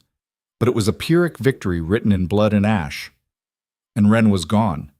Lyra shifted back to human form without meaning to, the transformation just as agonizing in reverse. She collapsed to her knees at the forest edge, naked and shaking and covered in blood. Roderick appeared beside her, having shifted as well. He wrapped his cloak around her shoulders without speaking. "They took her," Lyra whispered. "They took Wren. I know. We'll get her back." "How? They'll be miles away by dawn. They could be anywhere." "No." Roderick's voice was hard as iron. "They won't go far. They took a hostage for a reason. Bloodclaw doesn't retreat. They regroup, which means they have a base nearby, a place they feel safe enough to hold prisoners." "You think they'll use her as leverage?" "I think they've been planning something bigger than random village raids, and now they have a child under our protection as a hostage." His jaw clenched. This was coordinated. The timing, the flanking maneuver, the hostage-taking. Someone fed them our response pattern. The pieces clicked together in Lyra's mind. The traitor in your court. Whoever framed me. Has to be. They wanted you rejected and removed as a potential queen, but when that didn't make you disappear entirely, they escalated. Used Bloodclaw to eliminate you and destabilize the border territories at the same time. Roderick's hand found her shoulder. "Lyra, you just shifted. At 24. That's impossible, I know. Unless you were always a shifter and something suppressed your wolf." His eyes were intense. Something or someone who wanted to keep you weak and human. Plus, the implications were staggering. If Lyra had always had a wolf, if someone had deliberately hidden that from her, kept her powerless. "Who would do that?" she asked. "And why?" "I don't know, but I'm going to find out." He helped her to her feet. "Right now, we have wounded to tend and a village to secure. Then we're going after Wren. I'm coming with you." "You just had your first shift. You don't even know how to control." "That child risked everything to help me." "I'm not abandoning her." Lyra's voice was steel. "And apparently I have a wolf now. Might as well learn to use it." Roderick studied her for a long moment. Then, surprisingly, he smiled, small and sad, but genuine. "There's the mate I chose," he said softly. "The one I should never have doubted." Before Lyra could respond, Captain Davos approached, his face grim. "Your Majesty, we've secured the perimeter. 18 raiders dead, 3 captured. Our casualties, 3 warriors killed, 7 injured, 6 villagers dead, dozens wounded." He paused. "And we found something. You need to see this." He led them to one of the captured raiders, a wolf who'd been injured too badly to escape, but not badly enough to die quickly. He was bound with silver chains, eyes glazed with pain, and something else. Fear. "Tell them what you told me," Davos ordered. The raider's gaze found Roderick. "She wants you to come, the Queen Mother. She said to make sure you got the message." Lyra's blood turned to ice. "Queen Mother? You mean Lady Morgana? She's the one who hired us. Gave us maps, patrol schedules, everything. Said we could have the border territories if we helped her with one little problem." His laugh was wet and pained. "Guess you're the problem." Roderick had gone utterly still. "My mother ordered these attacks?" "Been planning it for months, since before the pretty human girl showed up at the fortress. The Queen Mother wanted to make sure that bonding never happened." The raider coughed blood. "And now she has your kid. Says if you want her back, you come to the old mill at dawn. Alone. Or the girl dies screaming." The world tilted. Lady Morgana, the king's own mother, the woman who'd stood beside him during the rejection, who'd presented the forged evidence, who'd probably orchestrated everything from the beginning.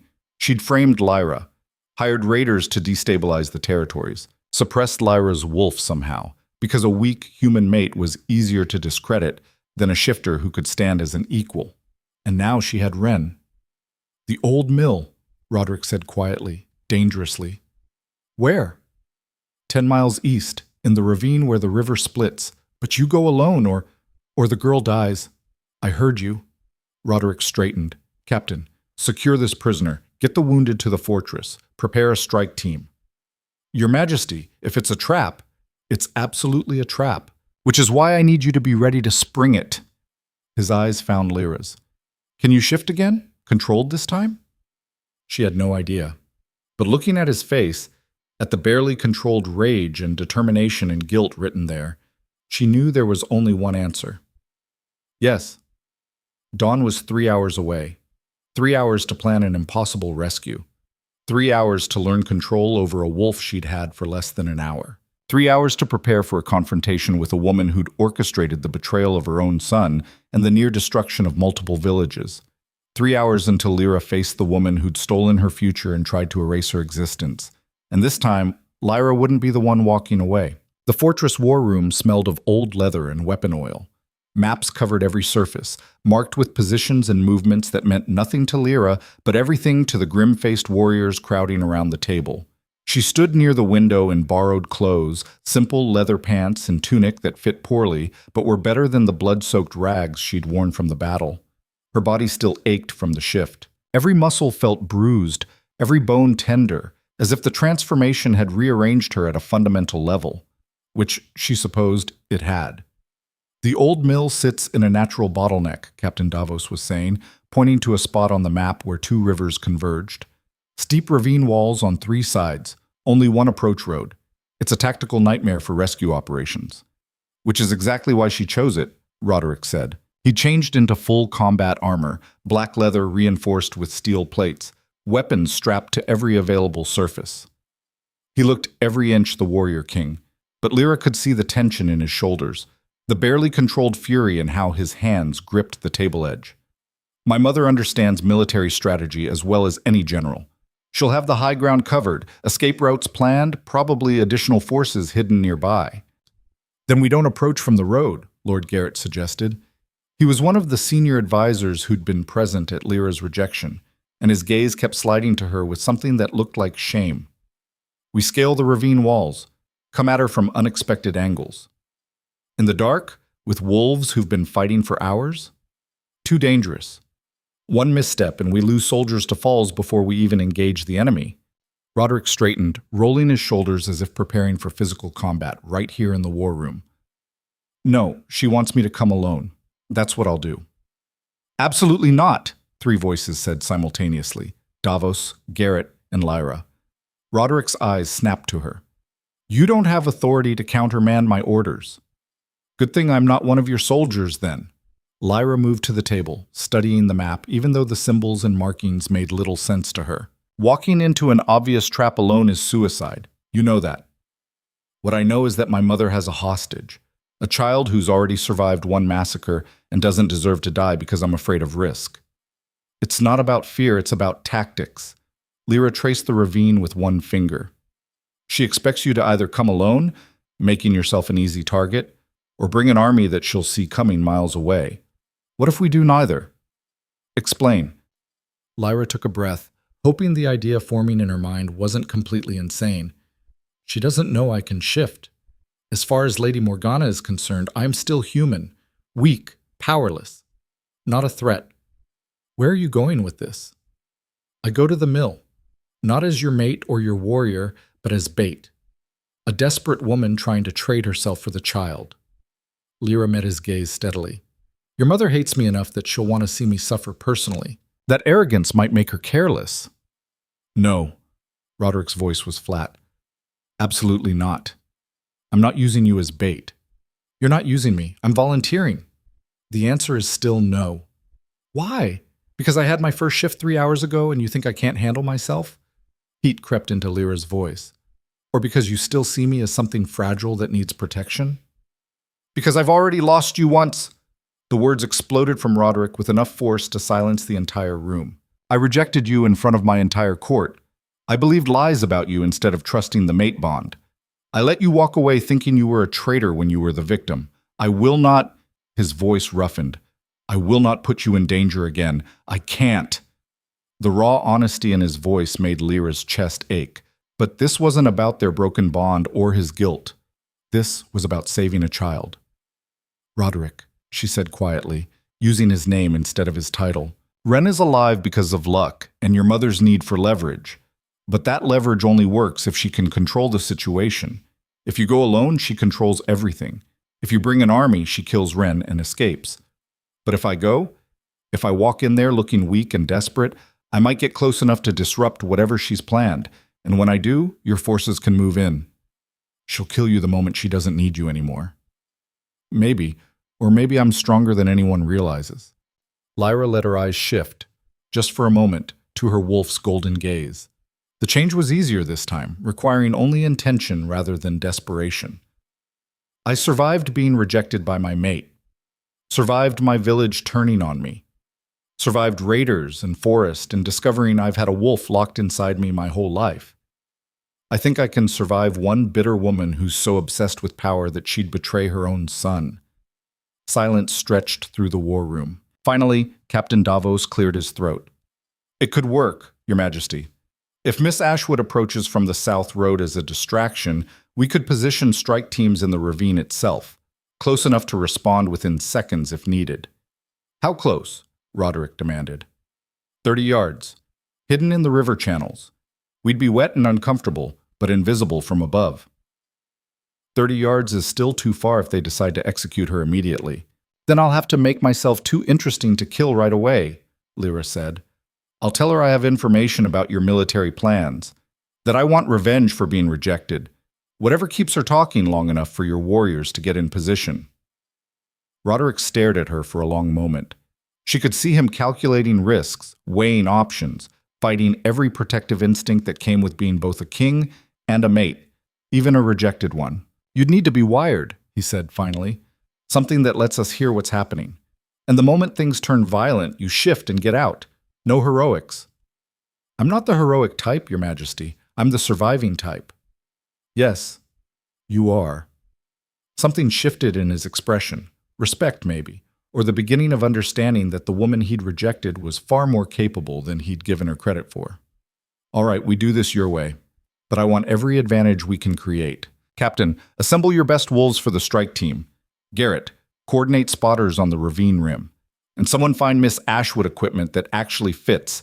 She can't negotiate for her life while tripping over her own pants. The war room erupted into organized chaos as warriors moved to execute orders.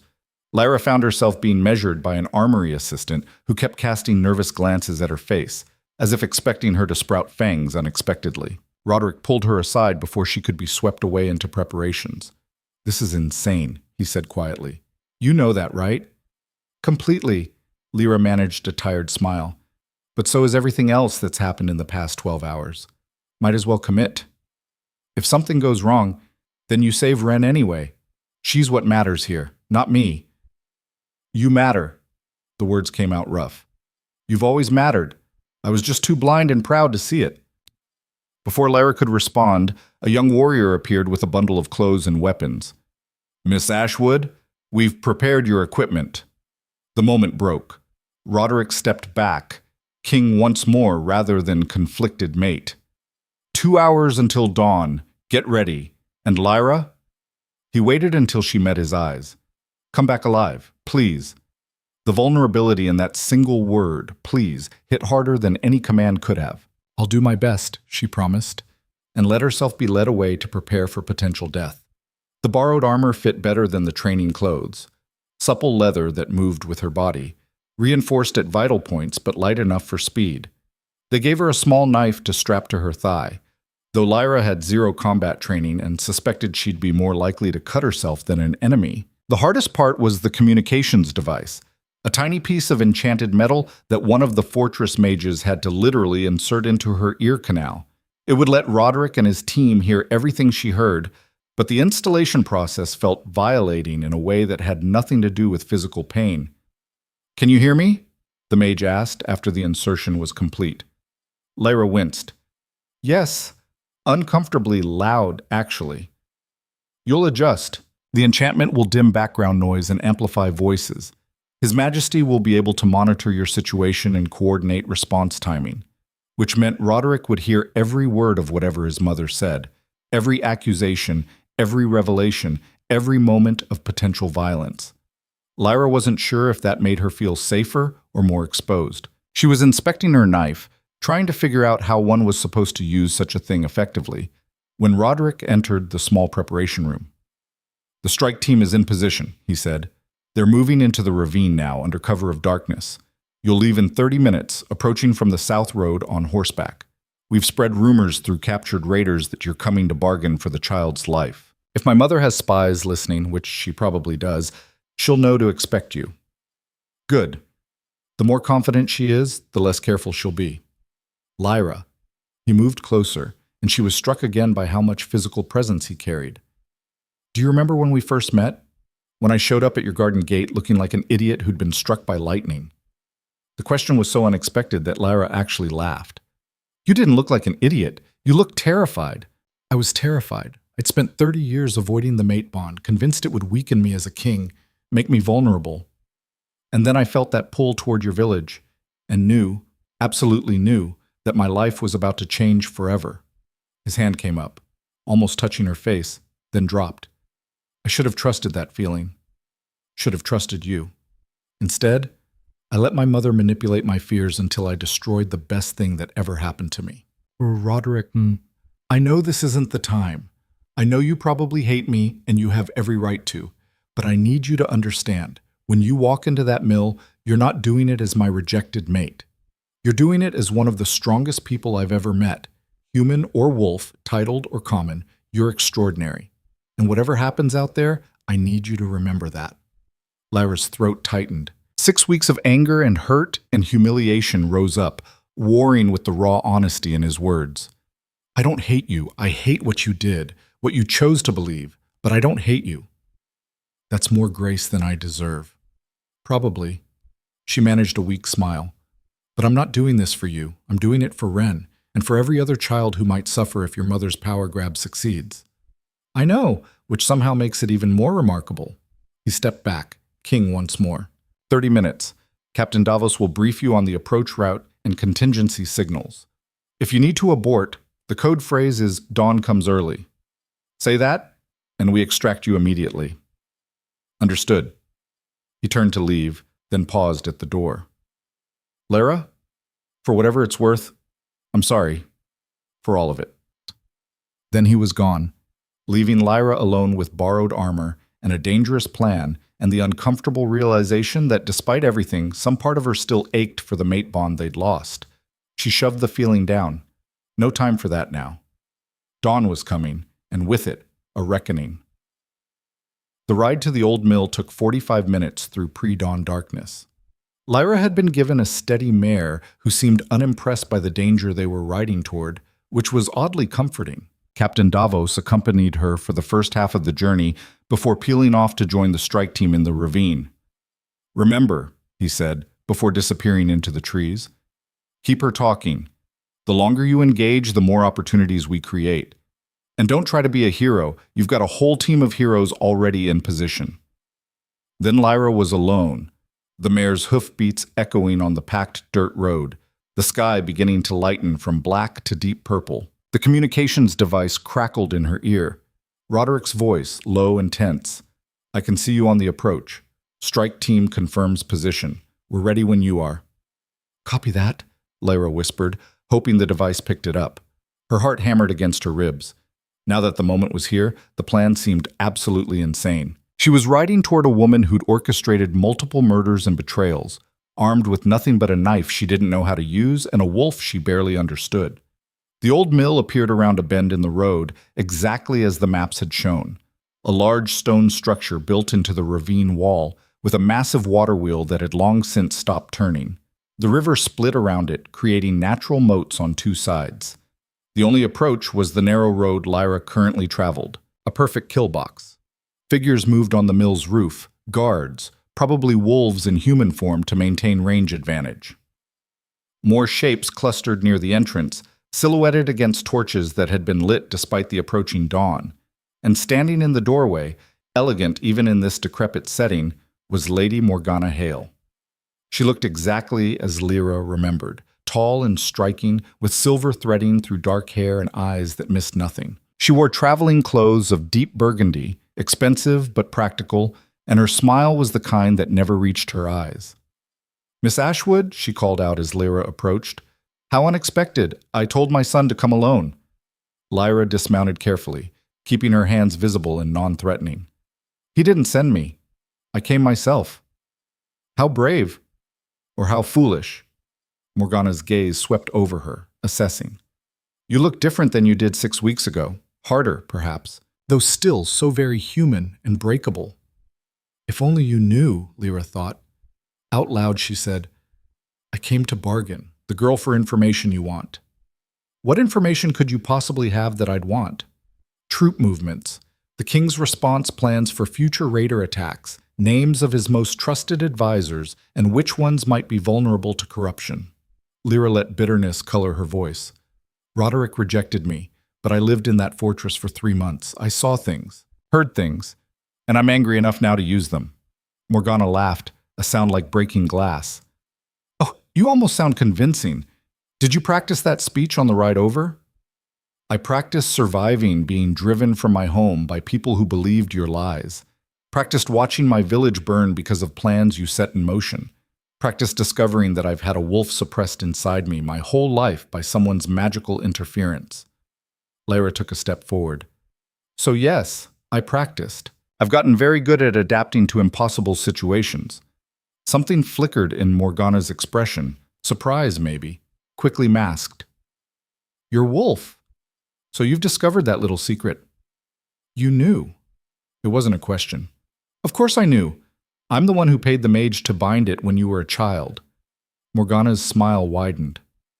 Your grandmother came to me when you were 7, begging for help. She'd noticed signs that you were developing shifter traits despite your human bloodline. She was terrified you'd be taken away, tested, made into some kind of military asset. So I, in my great generosity, provided a binding spell, free of charge. The casual admission hit Lyra like a physical blow. Her grandmother had known, had actively participated in suppressing her wolf. To protect her, yes, but still... Why tell me this? Lyra asked. Because you're about to die, and I find confession cathartic. Morgana gestured to the guards around her. I've been planning this for years, ensuring my son remained unmated and controllable.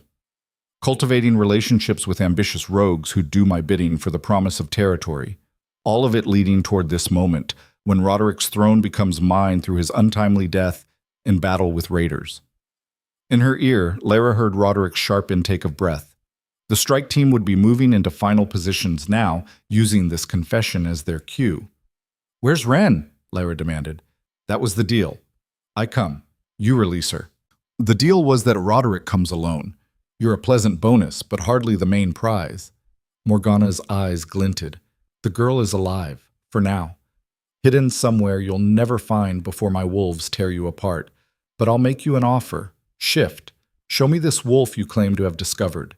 If it's real, if you can actually transform, I'll consider letting the child go. A test and a trap. If Lyra shifted, she proved she was dangerous and eliminated any reason for Morgana to keep her alive.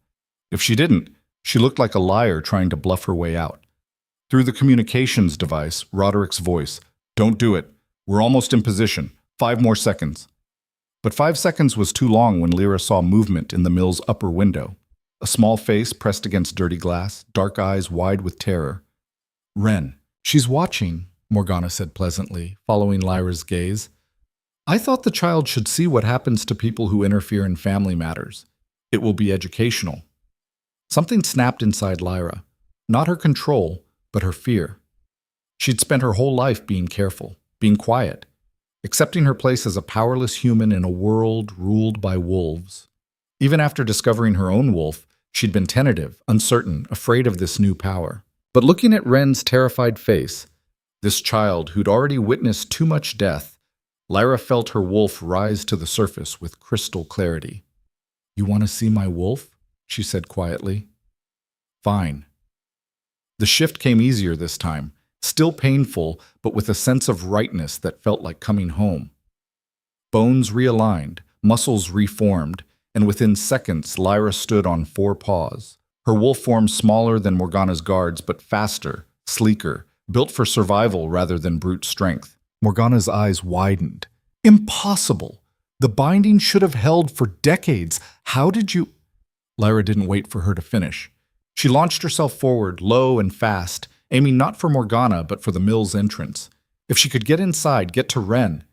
The guards moved to intercept, but Lyra was already past them, her newly discovered wolf instincts finding gaps in their formation that her human mind would never have seen. She hit the door at full speed, claws scrabbling on old wood. It burst open, and that's when all hell broke loose. Roderick's strike team exploded from the river channels on both sides of the mill, 15 wolves in perfect military formation, hitting the guards with devastating precision. More warriors appeared on the ravine rim, cutting off escape routes. The entire operation executed in seconds, catching Morgana's forces completely off guard. Inside the mill, Lyra raced up crumbling stairs toward where she'd seen Ren's face. Her wolf's enhanced senses painted the building in smell and sound, old grain, rotting wood, and beneath it all a child's fear scent coming from the third floor. A guard tried to stop her on the second landing. Lyra hit him with her shoulder, using momentum rather than strength, and he tumbled backward down the stairs with a satisfying crash. Third floor. A hallway with 3 doors. The fear scent came from the one on the right. The door was locked. Lyra shifted back to human, the transition getting smoother each time, and examined the lock. Old iron, probably pickable if she had any idea how to pick locks, which she didn't. "Ren," she called, "can you hear me?" "Lyra?" The voice was muffled, but unmistakably the girl's. "You came." "Stand back from the door, I'm going to break it down." "You can't. It's too thick." Lyra shifted to wolf form again and hit the door with her full weight. Pain exploded through her shoulder, but the wood cracked. She hit it again, and again. Each impact sent splinters flying and agony shooting through her body, but the door was weakening. One more hit, and it burst inward. Ren stood in the corner of a small, filthy room, bound with ropes but otherwise unharmed. Tear tracks marked her dirty face, but her eyes blazed with fierce hope. Lyra shifted back to human and rushed to untie her. "Are you hurt?" "No, scared, but not hurt." Ren threw her arms around Lyra's neck the moment she was free. "I knew you'd come. I knew it. We need to move. The building isn't safe." An explosion downstairs punctuated her words. Someone had thrown fire. The old mill's dry wood would go up like kindling. Lyra scooped Ren into her arms and ran for the stairs. Smoke was already rising from the ground floor, along with the sounds of combat, snarls and screams and breaking wood. She took the stairs 2 at a time, coughing against the thickening smoke. Second floor, first floor, almost there. A figure blocked the exit. Morgana, in wolf form now, stood between them and freedom. Her wolf was massive and battle-scarred, with fur the color of old silver and eyes that burned with hatred. She'd clearly fought her way through the strike team to cut off their escape. Behind her, the mill's entrance was a wall of flames. Lyra set Ren down carefully. "When I move, you run. Understand? Don't look back. But run." Lyra shifted one more time, her wolf emerging with a snarl. She was outmatched in every physical category, smaller, weaker, less experienced. But she had something Morgana didn't, something to protect. The 2 wolves circled in the burning mill, smoke choking the air, flames climbing the walls. Morgana moved with the confidence of centuries of training. Lyra moved with desperate determination. Morgana struck first, going for Lyra's throat in a classic kill move, but Lyra had spent her life being underestimated, and her wolf had learned from it. She dropped low, letting Morgana's jaws close on empty air, then raked claws across the older wolf's exposed belly. First blood to Lyra. Morgana howled with rage and pain, spinning to retaliate. They clashed in the smoke and fire, 2 wolves fighting for futures that couldn't coexist, one powered by ambition and cruelty, the other by love and protection. The ceiling began to collapse. Burning beams crashed down around them, sending sparks fountaining into the air. Part of Lyra's mind screamed that she should run, should escape while she could. But Morgana stood between her and the exit, between Ren and freedom. So she fought. She used every advantage her smaller size gave her: speed, agility, the ability to squeeze through gaps in the falling debris. She went for vulnerable spots with 0 training but pure instinct. And when Morgana's jaws finally closed around her shoulder, Lyra did something that would have made any trained warrior proud. She shifted mid-combat. The sudden change from wolf to human form meant Morgana's jaws, positioned for a wolf's shoulder, instead closed on empty air as Lyra's smaller human body slipped free. She grabbed a piece of broken beam, still burning at one end, and swung it with all her strength into Morgana's wolf face. The impact sent the older wolf stumbling backward into the flames. Lyra didn't wait to see the result. She shifted back to wolf, grabbed Ren by the back of her dress with gentle jaws, and ran through the burning entrance. They burst from the mill into dawn light, both coughing and singed, but alive. The battle outside was over. Morgana's guards were dead or captured, and Roderick's strike team had secured the entire ravine. The king himself stood near the river's edge, back in human form, blood-spattered but uninjured. His eyes found Lyra and Ren emerging from the flames, and the relief that crossed his face was so profound it almost broke her. Lyra set Ren down and shifted back to human for the final time, exhausted beyond measure. The girl immediately attached herself to Lyra's leg, refusing to let go. "Is everyone out?" Roderick asked, his gaze moving between Lyra and the burning mill. "Where's my mother?" As if in answer, part of the mill's roof collapsed with a deafening crash. Flames shot into the morning sky, consuming what remained of the old structure. No one could have survived that. Captain Davos approached, his expression grim. "We've accounted for all the raiders, Your Majesty. But Lady Morgana, we believe she was still inside when the roof came down." Roderick stared at the flames, something complicated and painful working across his face. "Did she say anything? Before the end?" It was Lyra who answered, her voice hoarse from smoke. "She confessed. Everything. The frame job, the binding spell on my wolf, the raider attacks. She wanted you dead so she could claim the throne." I heard. Roderick's hand moved to touch the communications device in his ear. The entire strike team heard. We have witnesses to her treason. Will that be enough, with her dead? It will have to be. The captured raiders will corroborate under interrogation, and we have... He stopped, looking at Lyra properly for the first time. "You're hurt." She was. Now that the adrenaline was fading, Lyra could feel a dozen injuries. Burns from the fire, deep bruises from combat, the reopened gash on her temple. But she was alive, and Ren was safe, and that was what mattered. "I'll live," she said simply. "You fought my mother, a centuries-old alpha wolf, in your first real combat." Roderick moved closer, his voice dropping. "You're either incredibly brave or completely insane. So can I be both?" Despite everything, the death, the fire, the destruction, he almost smiled. "Yes, I suppose you can." Behind them, the mill finally collapsed completely, sending up a pillar of smoke visible for miles. Somewhere in that wreckage lay Lady Morgana Hale, architect of betrayals and deaths, consumed by the very chaos she'd created.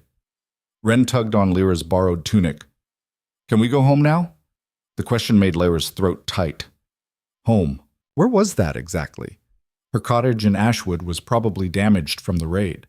The fortress held too many painful memories, and she was standing here covered in injuries, exhausted beyond words, with no clear path forward. But looking down at Ren's upturned face, then at Roderick's careful expression, Lyra realized something important. Home wasn't a place. It was the people you chose to protect, the ones who chose you back. "Yes," she said softly, pulling Ren close. "Let's go home." The journey back to Shadowpine Fortress took hours. The strike team moved slowly to accommodate the injured and the rescued villagers from Ashwood, who Roderick had ordered brought to the fortress for medical care and shelter. Lyra rode in a wagon with Ren and several of the wounded warriors, her body too exhausted to maintain wolf form, even if she'd wanted to. The girl had finally fallen asleep against her shoulder, small fingers still clutching Lyra's tunic as if afraid to let go. "She trusts you completely," Captain Davos observed, riding alongside the wagon. "That's rare. Most children who survive what she did develop deep trust issues." "Maybe that's exactly why she trusts me," Lyra said quietly. "I didn't lie to her. Didn't promise everything would be fine. I just promised I'd try to keep her safe, and I did." "You did more than try. You succeeded against impossible odds." Davos was quiet for a moment. "The king hasn't stopped watching you since we left the mill. I think he's afraid you'll disappear if he looks away. Lyra glanced toward the front of the column where Roderick rode, currently in discussion with Lord Garrett about logistics. As if sensing her gaze, he turned and their eyes met across the distance. The mate bond she'd thought completely severed gave a small, painful pulse. What happens now? She asked Davos, looking away. With Lady Morgana dead and evidence of the conspiracy? Trials for the surviving raiders, investigations into who else might have been involved. She couldn't have done all this alone. Rebuilding trust with the border villages. He paused. And decisions about succession, eventually. The king will need a queen to stabilize the kingdom. He rejected his mate. That bond is broken. Is it? You're still marked by the moon goddess. That doesn't change just because a ceremony was interrupted. Davos's expression was carefully neutral. I'm not saying what should happen, I'm just observing what is. Before Lyra could respond, Ren stirred and woke, blinking sleepily. Are we there yet? Another hour, sweetling. The fortress came into view as the sun reached its zenith, stone walls looking solid and eternal against the autumn sky. Guards on the ramparts called out when they spotted the returning column, and soon people were pouring from the gates. Healers, servants, off-duty warriors, all rushing to help. Lyra found herself swept into the organized chaos of triage. Someone tried to separate her from Ren, but the girl's panicked reaction put an immediate stop to that. They stayed together while healers examined them both, treating Lyra's burns and Ren's rope burns and general exhaustion. You need rest, the head healer said firmly. At least 2 days of bed rest to recover from the shifting trauma alone. Your body isn't used to transformation. You've essentially run a marathon 4 times in 12 hours. I'm fine. You're stubborn, is what you are. But I'm assigning you a chamber with strict orders that you're not to leave unless you're actively dying. The healer's expression softened. The girl can stay with you, if that helps. It did help. Lyra let herself be led to guest chambers, not the same ones she'd occupied during the failed courtship, thankfully, and collapsed into bed fully clothed. Ren burrowed against her side, and they both fell into exhausted sleep within minutes. Lyra woke to firelight and the sound of quiet conversation. Disoriented, she sat up carefully to find that darkness had fallen outside and someone had lit the hearth. Ren still slept beside her, curled into a small ball of exhausted child, and sitting in a chair near the fire, watching them both with an expression she couldn't quite read, was Roderick. He'd changed from battle armor into simple clothes, dark pants and a loose shirt that made him look less like a king and more like a tired man carrying too much weight. How long have you been there? Lyra asked, her voice rough from sleep and smoke damage. About an hour. The healer said you'd probably sleep through the night, but I wanted to make sure you were all right. He gestured to a tray on the table. I brought food. When you're ready. Lyra's stomach growled in response. She hadn't eaten since before the battle, roughly 18 hours ago. Thank you. She eased out of bed carefully to avoid waking Ren and joined Roderick near the fire. The food was simple but perfect. Bread, cheese, dried fruit, and some kind of hearty stew that tasted like heaven. They sat in companionable silence while she ate. Finally, Roderick spoke. The captured raiders are talking, confirming everything my mother said about the conspiracy. She'd been planning this for years, since before I even became king. His voice was hollow. My own mother. She helped raise me, trained me, advised me, and the entire time she was orchestrating my downfall. I'm sorry. Don't be. You were her victim more than I was. He looked at her directly. She bound your wolf when you were a child, stole decades of your power because she recognized you as a threat to her plans. How could she have known? I didn't even meet you until 3 months ago.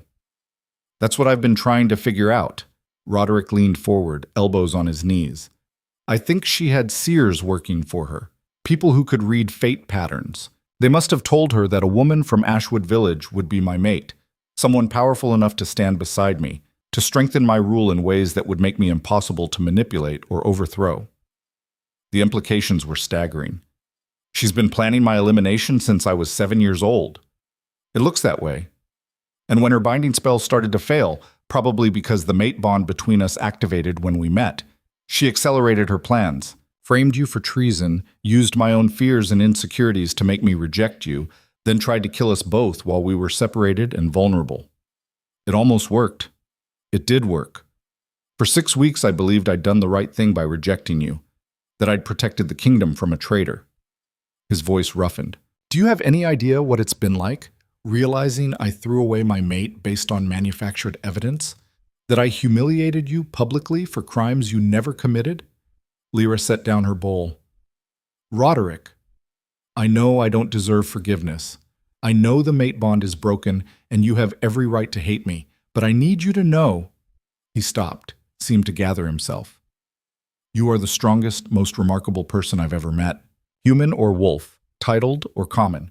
You faced down impossible odds with nothing but determination and love for a child who wasn't even yours.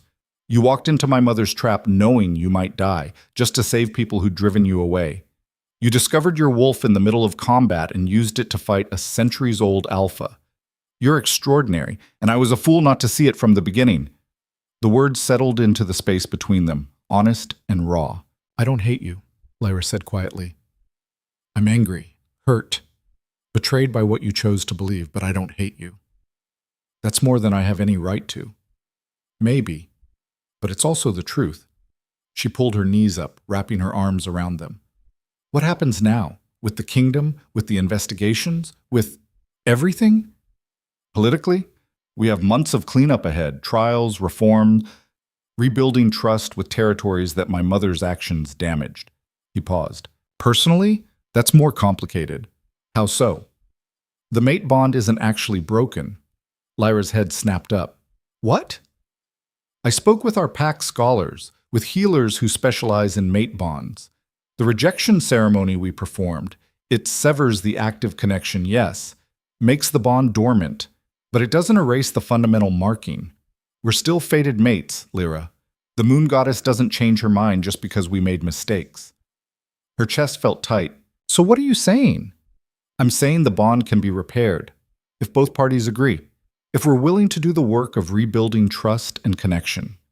His winter steel eyes met hers.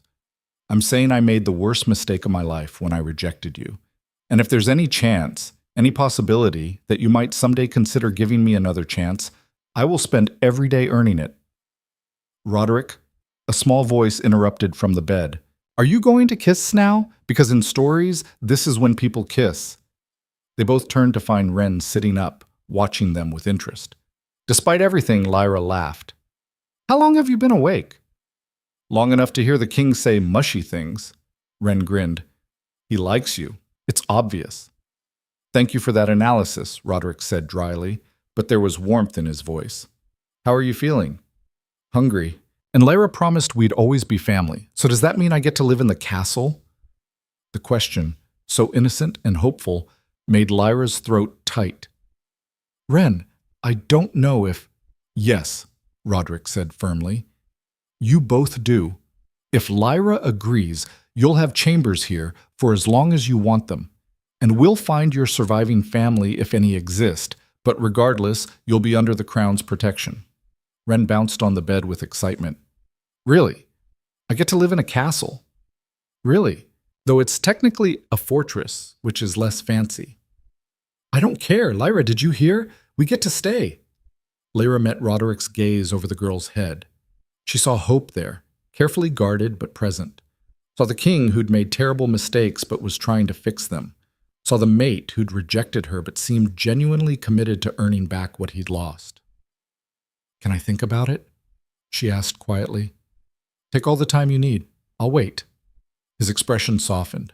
I've waited 30 years to find you. I can wait a little longer to prove I deserve you. It wasn't forgiveness, wasn't acceptance, but it was a beginning. Fragile and uncertain, but real. Okay, Lyra said. We'll stay, for now. The smile that crossed Roderick's face was small but genuine, the first unguarded expression she'd seen from him since the rejection. For now is enough, he said simply. And sitting there in firelight with a rescued child bouncing excitedly and a mate who was trying to rebuild what he'd broken, Lyra felt something unfamiliar stir in her chest.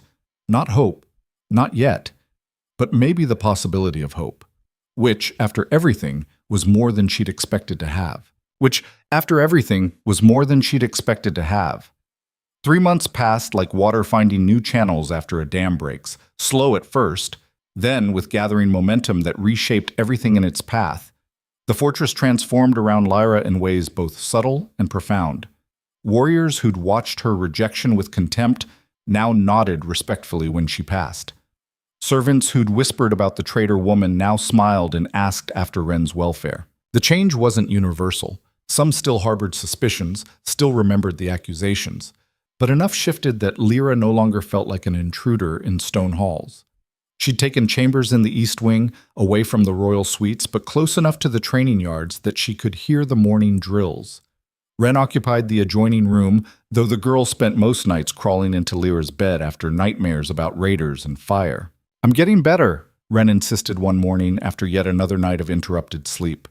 She was 8 now. They'd celebrated her birthday with cake and presents, though the exact date was a guess since she couldn't remember it herself. "Last night I only woke up twice." "That is better," Lyra agreed, braiding the girl's dark hair. "Progress isn't always linear, sweetling. Some days will be harder than others." "Do you have nightmares too?" The question was more perceptive than a child should be. "Sometimes, about the rejection mostly, standing in that hall while everyone watched." "But you're okay now, right? The king is being nice?" Nice was a complicated word for what Roderick was being. Careful, maybe. Deliberate. He'd kept his promise about giving Lyra space, never pushing for more than she offered, but his presence had become a constant in her life. He joined them for breakfast most mornings, asking about Ren's lessons and Lyra's progress with wolf training.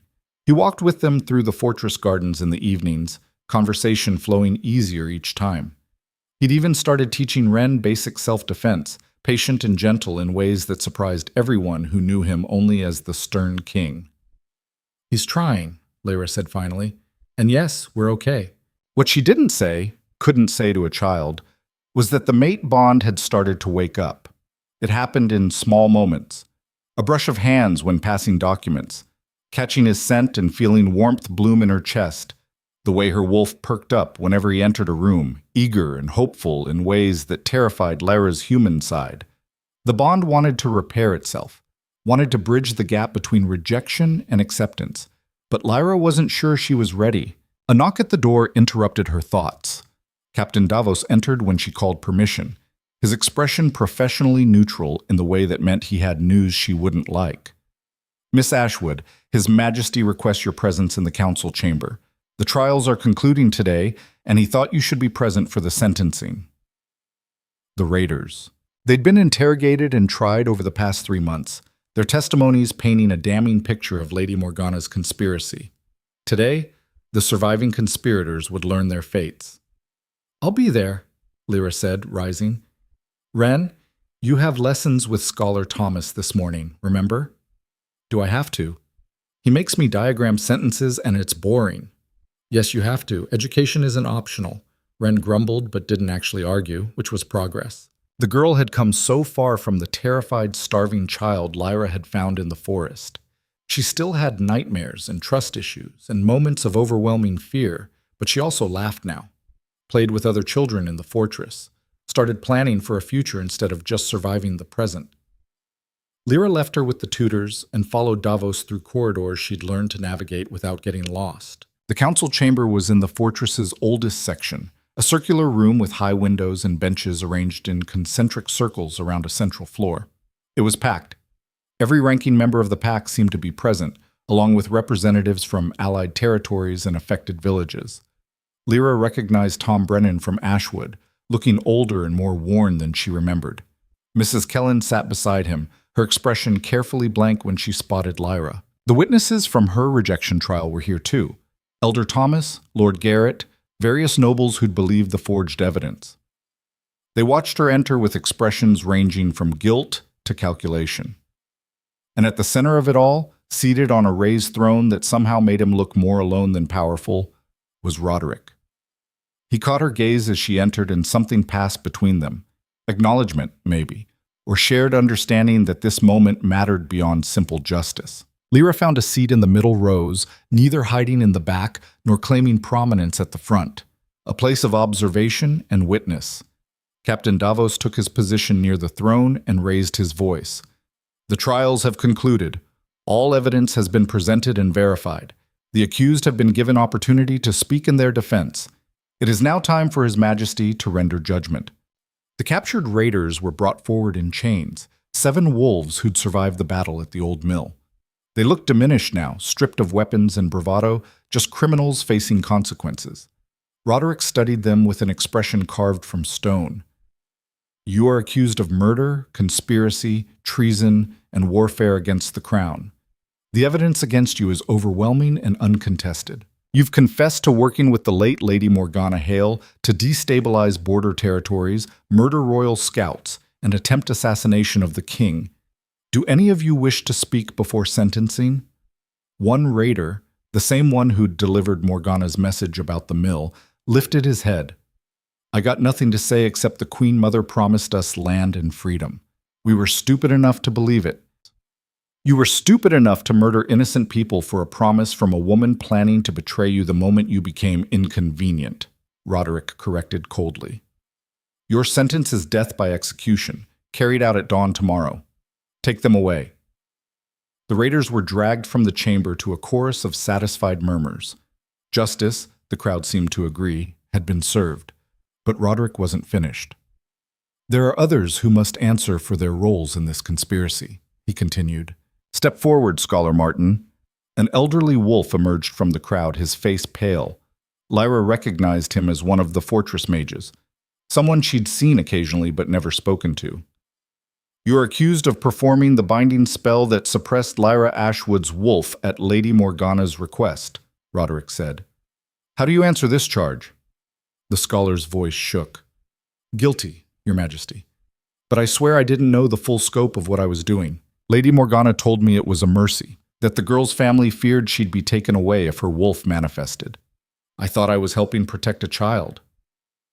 By stealing her power, her identity, her right to know what she was, Roderick's voice could have frozen water. You took payment from my mother to cripple a child who would grow up to be my mate. Whether you understood the full conspiracy or not, your actions caused immeasurable harm. I know. I'm sorry. Truly, sorry doesn't restore 20 years of stolen identity. Roderick was quiet for a moment. But neither does execution serve justice here. Your sentence is exile. You will leave this territory within 3 days and never return. Your property is forfeit, your title revoked, your name struck from pack records. You are no one, and you will remain no one until you die.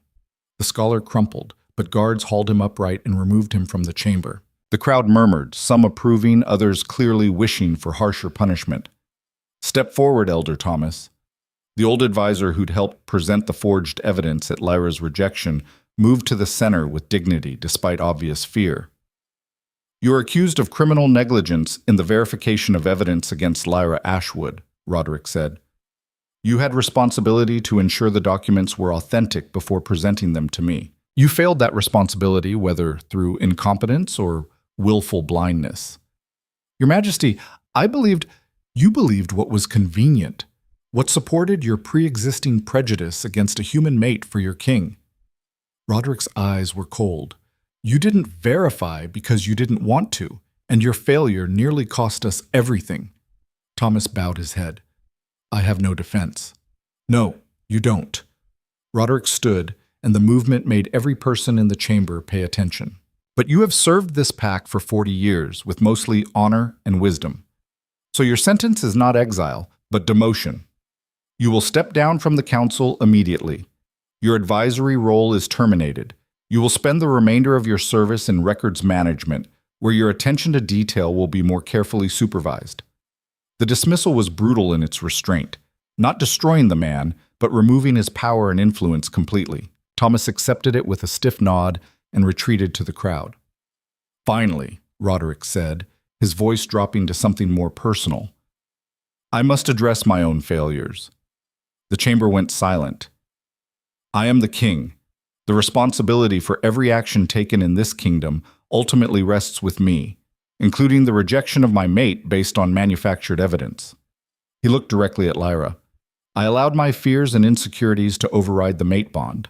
I chose political expediency over trust, And in doing so, I not only wronged Lyra Ashwood personally, but I damaged the integrity of this entire pack.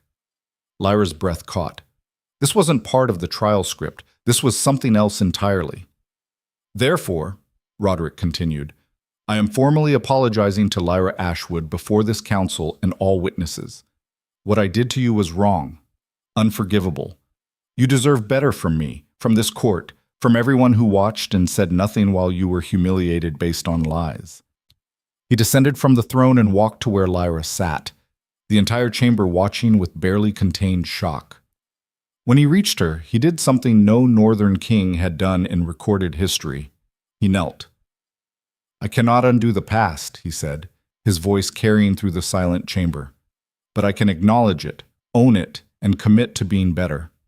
You are the rightful mate chosen for me by the moon goddess. You have proven yourself in combat, in courage, in character. You have earned respect and recognition, and I am asking, here, before everyone, for the chance to properly court you, to rebuild what I destroyed, to prove that the man who rejected you was a fool, and the man kneeling before you has learned from his mistakes. Lyra stared at him, her mind reeling.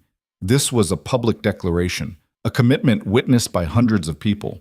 If she said no, she wouldn't just be rejecting him. She'd be humiliating him the way he'd humiliated her, which, part of her noted with dark satisfaction, would be fair turnabout. But looking at his face, at the genuine remorse and hope and vulnerability written there, she found she didn't want revenge. She wanted truth. Stand up, she said quietly. This isn't how we do this. Uncertainty flickered across his expression, but he stood. Lyra rose to face him, aware of every eye in the chamber watching. You hurt me, badly, in ways that will take years to fully heal. You chose to believe lies over the evidence of the mate bond. You put politics above partnership. And for 6 weeks I lived with the pain of that rejection every single day. She saw him flinch, but she continued. But you also listened when I brought intelligence about raiders. You led your warriors to save my village, even though they'd driven me away. You've given me and Ren a home when we had nowhere else to go. You've been patient and respectful and honest about your mistakes. You've done the work of becoming someone I might be able to trust again. Does that mean it means I'm willing to try? Not because you made a grand gesture, but because I've seen you change, seen you take responsibility, seen you become the king and the man you should have been from the beginning. She took a breath. So yes, I'll accept your formal courtship, but I have conditions. Name them. First, Ren is mine. Legally, formally, whatever adoption process exists in wolf law. She's my daughter now, and that's non-negotiable. Agreed. I'll have the papers drawn up today. Second, I want combat training, real training, not just basic self-defense. I have a wolf now, and I need to know how to use it properly. I'll assign Captain Davos personally. He's the best we have. Third, I want involvement in border territory governance. Those villages need someone who understands their struggles, not just fortress-born nobles who've never gone hungry. Ooh, Roderick smiled, small but genuine. I was planning to create that position anyway. The territory needs a voice that understands survival. And fourth, Lyra stepped closer, lowering her voice so only he could hear. No more secrets. No more choosing politics over honesty. If we do this, we do it as actual partners, not king and subject, but equals. Equals, he agreed. I promise. The mate bond pulsed between them, warm and hopeful, not fully healed yet, but mending, growing stronger with each moment of honesty and commitment. Then we have an agreement, Lyra said, and held out her hand. Roderick took it, his larger hand engulfing hers, and the contact sent sparks through the bond that made them both inhale sharply.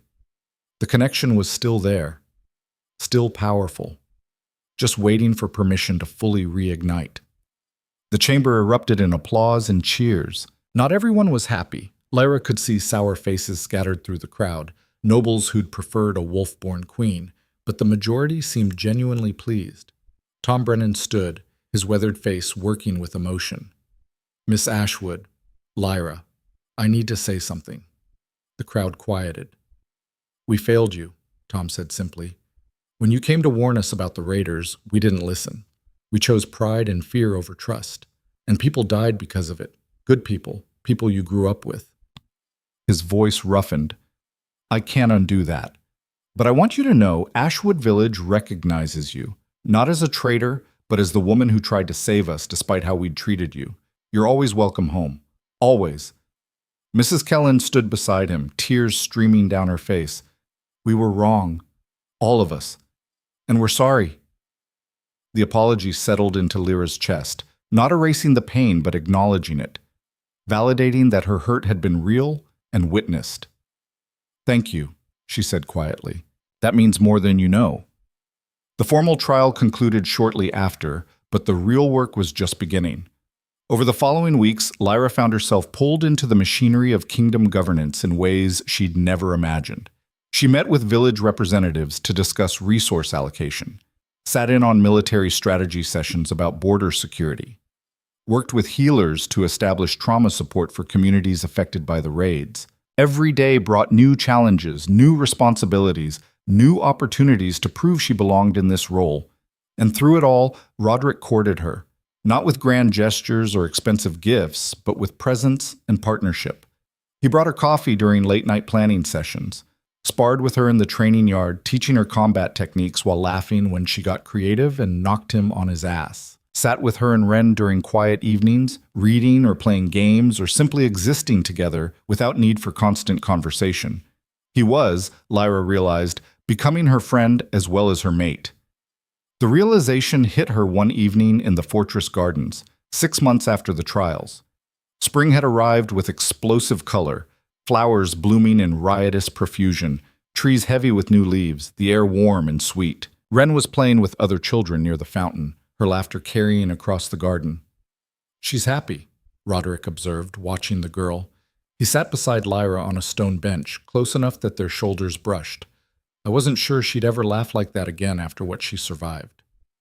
Children are resilient. Give them safety and love, and they find ways to heal. Lyra smiled. The nightmares are getting less frequent. Last week, she slept through the night 3 times. Well, that's progress. He was quiet for a moment. The adoption papers are ready. I had them prepared last month, but wanted to wait until you felt ready to make it official. I'm ready, more than ready. Lyra looked at him. Thank you for making this easy instead of complicated. She's family. That was never in question.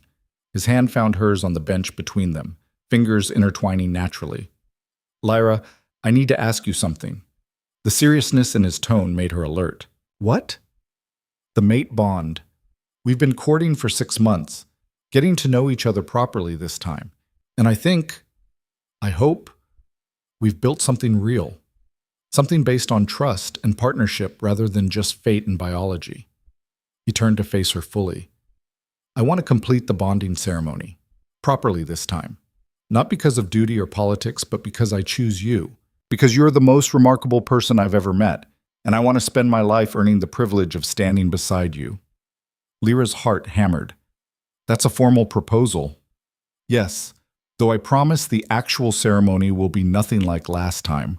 Small, private, just the people who actually matter to us. She thought about the past 6 months, the slow rebuilding of trust, the partnership they'd created, the way the mate bond had strengthened with each honest conversation and shared challenge. She thought about the rejection, too. The pain that still lived in her bones, probably always would. The scar tissue that would never fully fade. But scars were proof of survival. Evidence that you'd faced something terrible and lived. I have one more condition, she said. Name it. We do this in Ashwood Village, in the small temple where my grandmother prayed, with the people who knew me before any of this started. She squeezed his hand. I need them to see that I'm still me, still Lyra Ashwood, from the border territories. Not just the king's mate, but myself. Roderick smiled. The real smile she'd learned to recognize, the one that transformed his stern face into something warmer. That's perfect. Absolutely perfect. So yes, I'll complete the bonding ceremony with you. I'll be your queen and your partner and your pain in the ass when you're being too kingly and forgetting to eat.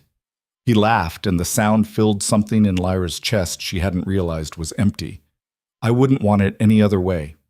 The bonding ceremony took place on a summer evening, with wildflowers blooming across Ashwood Village and the air sweet with growing things. The village had rebuilt after the raider attack, scars still visible, but fading as new structures rose and gardens flourished.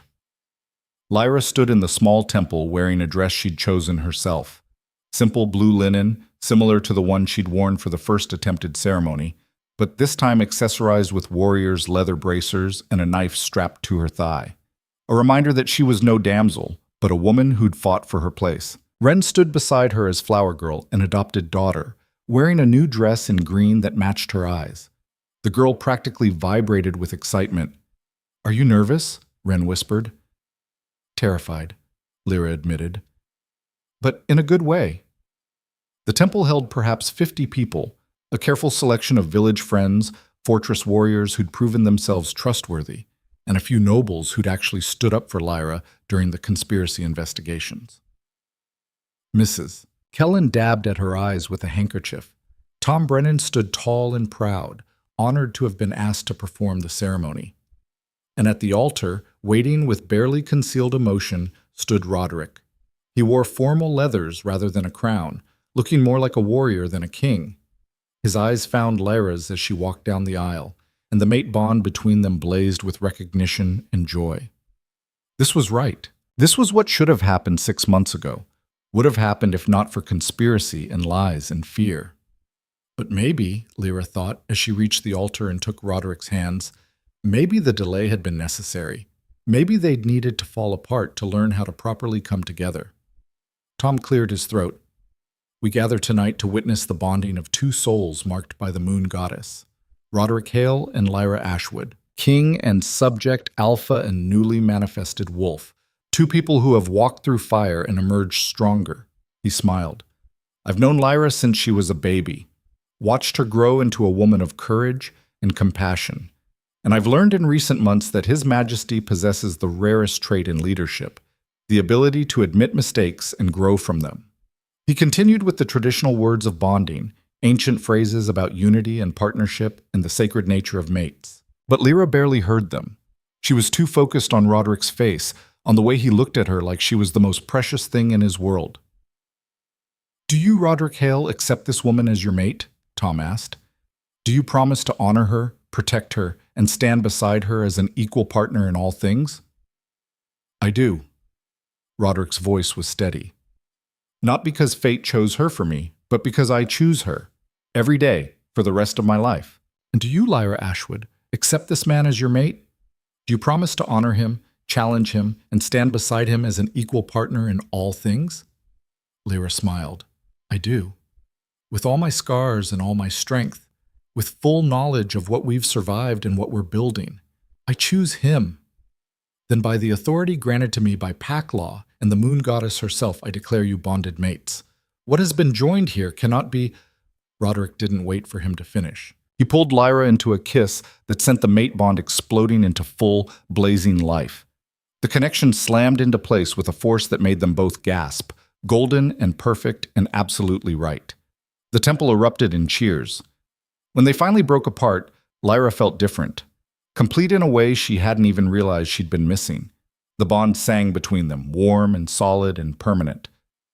"Hello, mate," Roderick said softly, just for her. "Hello yourself, Your Majesty." "Just Roderick, always just Roderick to you." The celebration lasted well into the night, village and fortress, common and noble, all mixing together in the kind of joyful chaos that felt like genuine community rather than forced unity. Lyra danced with Ren, with Mrs. Kellen, with Captain Davos, who turned out to be surprisingly graceful. She ate food prepared by village women who'd once thrown rocks at her cottage. She laughed and celebrated and felt the broken pieces of her life finally clicking into a new pattern, different than what she'd imagined, but beautiful in its own right. As midnight approached, Roderick pulled her aside to a quiet corner of the temple garden. "I have something for you," he said, producing a small wooden box.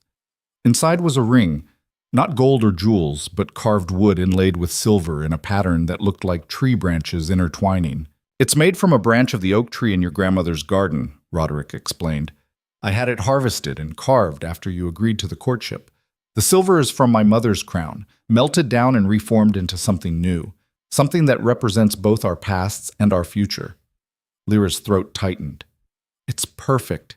He slipped it onto her finger and it fit like it had been made for her, which, she supposed, it had. "There's one more thing," he said. "I've been thinking about what you said, about not being just my mate but remaining yourself, about representing the border territories. And I want to make it official, create a position of border advocate with full council authority, someone who can speak for the villages and ensure their needs are heard at the highest levels of government." His eyes were serious. "I want that person to be you. Not because you're my mate, but because you understand what those people face, because you've lived it." Lyra stared at him. "You're offering me a council seat? Real political power?" "I'm offering you the chance to reshape how this kingdom treats its most vulnerable territories, to build the future you fought for." He smiled. "Think you can handle being both queen and advocate? It's going to be exhausting." "I've been exhausted since the day you showed up at my garden gate. Might as well make it count." She pulled him into a kiss that tasted like promise and partnership. "Yes, absolutely yes."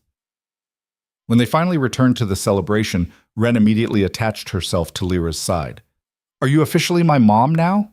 the girl asked. "Like legally and everything?" "Legally and everything," Lyra confirmed. "Is that okay?" Instead of answering, Ren threw her arms around Lyra's waist and held on tight. "I love you." The words, so simple and profound, made Lyra's eyes sting. "I love you too, sweetling. So much." "And do I have to call him Dad?" Ren gestured at Roderick. "Or is he still just the king?"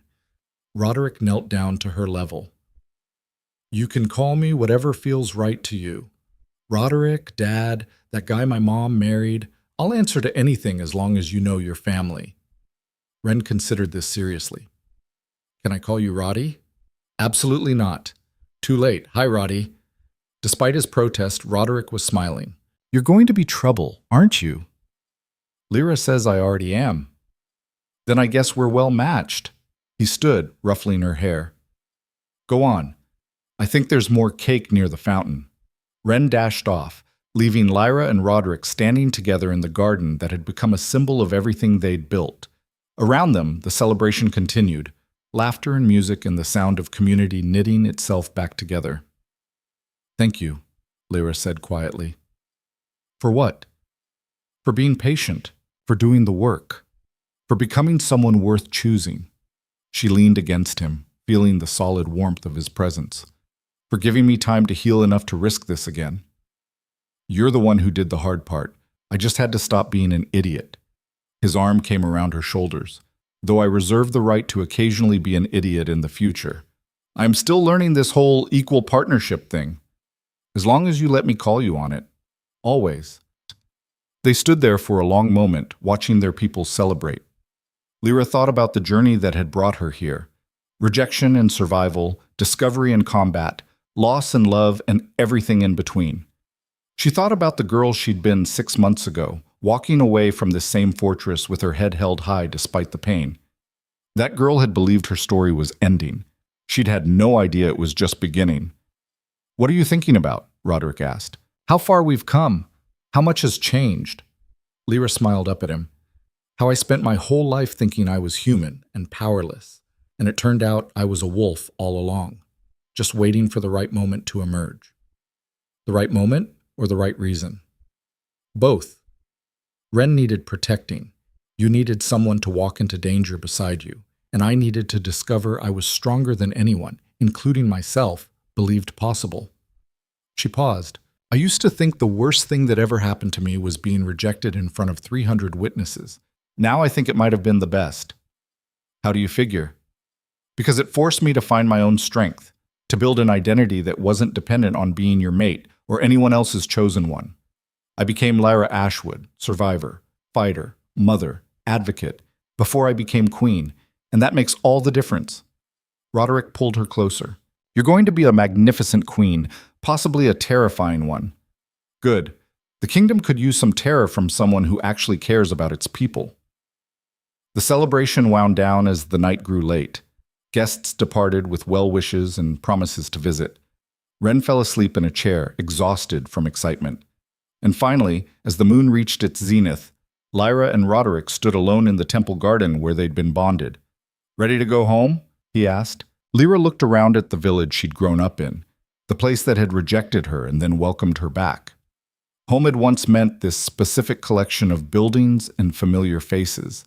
Now it meant something bigger, the fortress where she worked to reshape policy, the chambers she shared with Wren, the training yard where she learned to fight, the council room where her voice carried weight, and most of all the man standing beside her, watching her with patience and understanding and love earned through action rather than simply declared. "Yes," she said, taking his hand, "let's go home." They shifted together, her wolf still smaller than his, but faster, built for endurance and cleverness rather than pure power. Two wolves running through the forest under moonlight, the mate bond singing between them in perfect harmony. Behind them, Ashwood Village settled into peaceful sleep, its people safe and protected. Ahead, Shadowpine Fortress waited with all its challenges and opportunities. And for the first time since this entire impossible journey began, Lyra felt no fear about the future. She'd survived rejection and exile. She'd discovered her wolf in combat. She'd saved a child and fought a conspiracy, and stood before the kingdom demanding to be seen. She'd proven that strength came in many forms, that a village woman with dirt under her nails could stand beside kings, that rejection could become transformation, that the greatest power sometimes came from simply refusing to break when the world expected you to shatter. The moon goddess had marked her as a mate, yes, but Lyra Ashwood had marked herself as so much more. Queen, mother, advocate, survivor, and most importantly, herself, fully and unapologetically herself. As they ran through the forest toward home, Lyra threw back her head and howled, not in pain or fear or desperation, but in pure, triumphant joy. The Wolf King answered her call, his voice joining hers in a song that echoed through the territories and promised better days ahead. Together they would build a kingdom where power served the powerless, where the broken could heal, where every voice mattered regardless of bloodline or title. Together, they would prove that the strongest bonds weren't formed by destiny alone, but by choice and work, and the courage to try again after everything fell apart. Together, they were unstoppable. And as dawn broke over the northern territories, painting the sky in gold and pink, Lyra Ashwood ran beside her mate toward a future she'd fought for, earned and claimed entirely on her own terms. The rejection that should have destroyed her had instead forged her into something unbreakable. And that, she thought with fierce satisfaction, was exactly how this story was always meant to end.